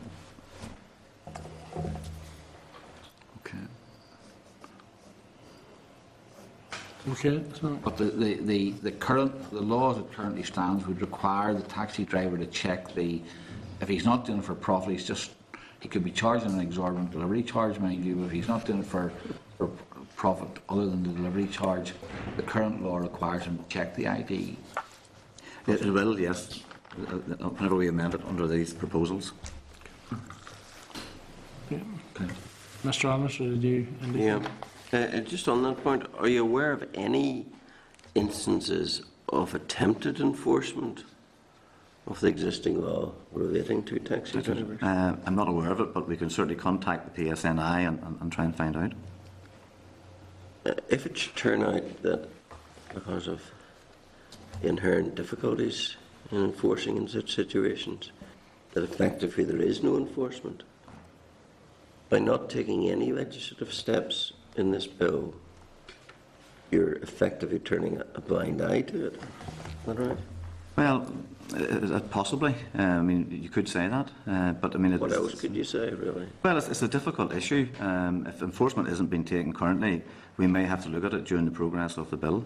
But currently, there was no proposal came forward from the police during the consultation to say that this is what sort of legislation we would like to see. And the department hasn't yet inquired. Is there any level of enforcement?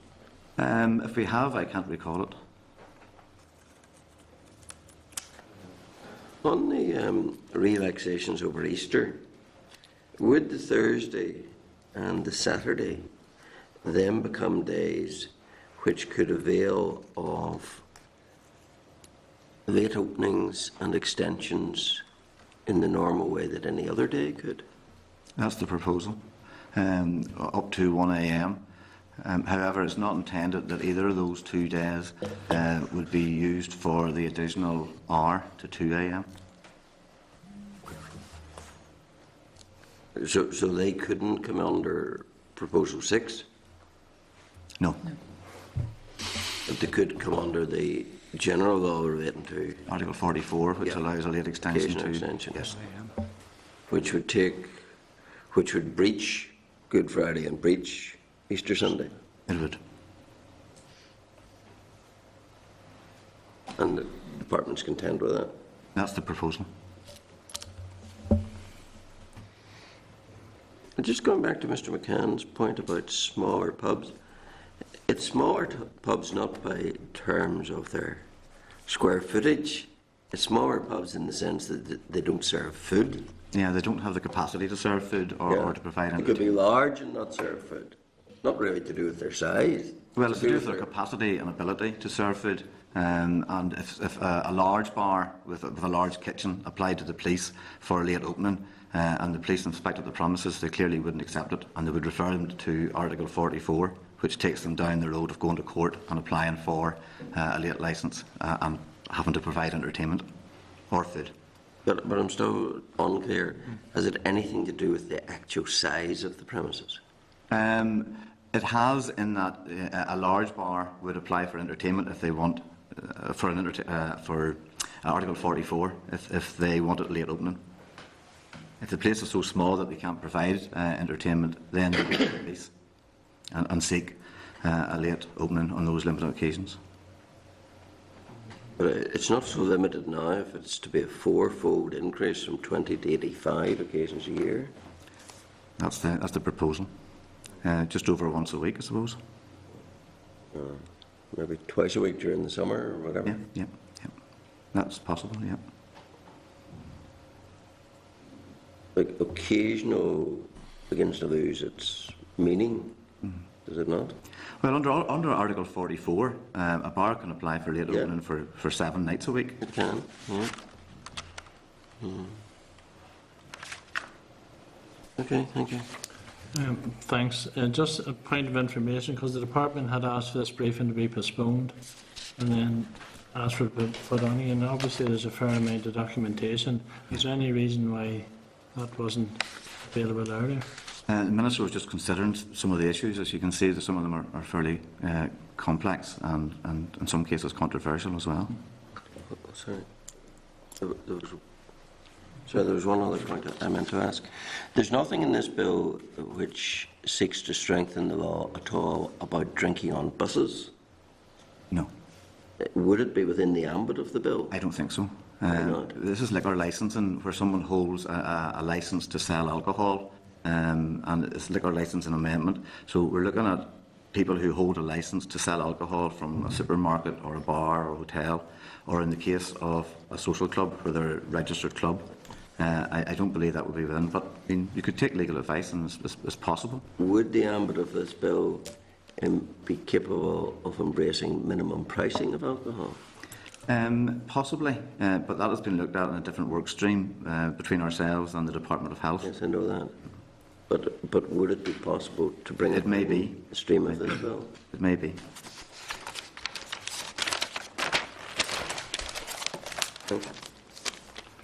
Thank you. Briefly, just one brief question. In relation to late licences for restaurants, what action have you proposed to take with regards to that, where the primary business is food, not alcohol? Yeah, the issue that came up there was that a number of restaurants appear to be operating almost like bars, where some of the people are going in having drink without having a meal. Yes. Of course, in a restaurant, the alcohol is served ancillary to a main meal. The proposal is that a licensed restaurant must display a notice which says you can only purchase alcohol here as part of a main meal, and it must appear in the same bill. Okay. And the addition of an entertainment licence or late licence would not. Well, they can currently apply to the courts for a late licence to 1 a.m, but it's not intended that restaurants would be open to 2 a.m. under the 12 special occasions that are proposed. That would be for bars and hotels. Can I just very briefly, Chair, come back to the issue of member clubs? It would appear that there's a loosening of the relationship between the public and private members clubs, in that many places are now seen as easy to walk into for Sunday lunch and have a pint without any member signatures or whatever required. How will that be addressed in the legislation? I appreciate the advertising of events is a benefit to private clubs, but there also seems to be private clubs seem to be just simply bars by a different name. Well, if that's the case, they're ignoring the law, and it's a matter of enforcement. So the PSNI should be visiting those clubs and explaining their responsibilities under the legislation. Yeah, that's fine. Thank you very much. Thanks very much. Thanks once again for the presentation. Thank you. Members, moving on to proposed subordinate legislation, and I draw members' attention to page 189 of your packs. The Department proposes to make a statutory rule under powers conferred by the Job Seekers Northern Ireland Order 1995. These regulations will amend the domestic emergency provisions of the Job Seekers Regulations so that if they are applied because of a claimant's homelessness, Advisors are allowed reasonable flexibility to treat claimants as meeting the job-seeking conditions for periods of longer than 1 week, with no cap in the number of occasions that it can be applied. The application of the easement is conditioned upon the claimant taking reasonable action to find living accommodation. The Department proposes to bring the rule into operation on the 21st of July 2014, and that the rule will be subject to the confirmatory resolution procedure before the Assembly. I would ask members if they're content for the rule to be made. Members are content. Thank you. Next is the draft statutory rule, the Business Improvement District's Miscellaneous Regulations Northern Ireland 2014. Draw members' attention to page 199 of your packs. The Department has made a statutory rule under powers conferred by the Business Improvement Districts Act Northern Ireland 2013. The Department has advised that these regulations support the establishment of business improvement districts bids in Northern Ireland by providing further detail on the processes and procedures to be followed relating to the power of veto by councils over a bid proposal, providing for the provision of information from DFP for the purposes of developing and canvassing on a bid proposal, and introducing fines and penalties for the misuse of that information. You'd wish to note that a few changes have been made to regulations following the Examiner of Statutory Rules report, but that these are minor technical amendments and are not reflected in the explanatory memorandum and cover note. The rule is subject to a draft affirmative resolution procedure before the Assembly, and a motion on the statutory rule is scheduled for the 30th of June in the Assembly. I would ask of members if they are content for the rule to be made. And if there are no objections, then I read the following. That the Committee for Social Development has considered the amended draft statutory rule, the Business Improvement Districts Miscellaneous Regulations Northern Ireland 2014, and recommends that it be affirmed by the Assembly. Great. Moving on, Statutory Rule 175/2014, the Child Maintenance 2008 Act, Commencement Number 13, Order Northern Ireland 2014. This is in page 207 of members' packs. The order commences powers to allow the Department to make regulations to require parties in existing cases to choose whether or not to remain in the statutory scheme under the 2012 rules for calculating child support maintenance. I would ask members if they're content to note the commencement order. Great. Thank you. Moving on to correspondence. Wish to draw members' attention to the correspondence memo on page 211 of their packs. Also wish to note included in members' correspondence are responses to the committee's queries to the Department regarding the Housing Executive's assurance that it would be able to spend its maintenance budget, queries regarding the regulations relating to maternity allowance. I'd ask members if they're content to follow up in correspondence as outlined in the correspondence memo, and ask members if they're content to note the correspondence as outlined in the correspondence memo. Next item is the Forward Work Programme. Wish to draw members' attention to the draft Forward Work Programme at page 228 of your packs, and note that this has been updated with the additional Tuesday meetings as agreed at last week's meeting. And I would ask members if they're content with the Forward Work Programme as drafted. Great. Thanks for that. I would ask members if there's any other business.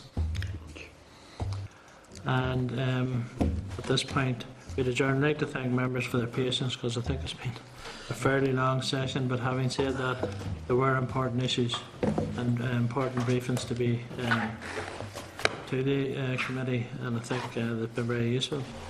Chairman, can I just take us back to the letter on the maintenance?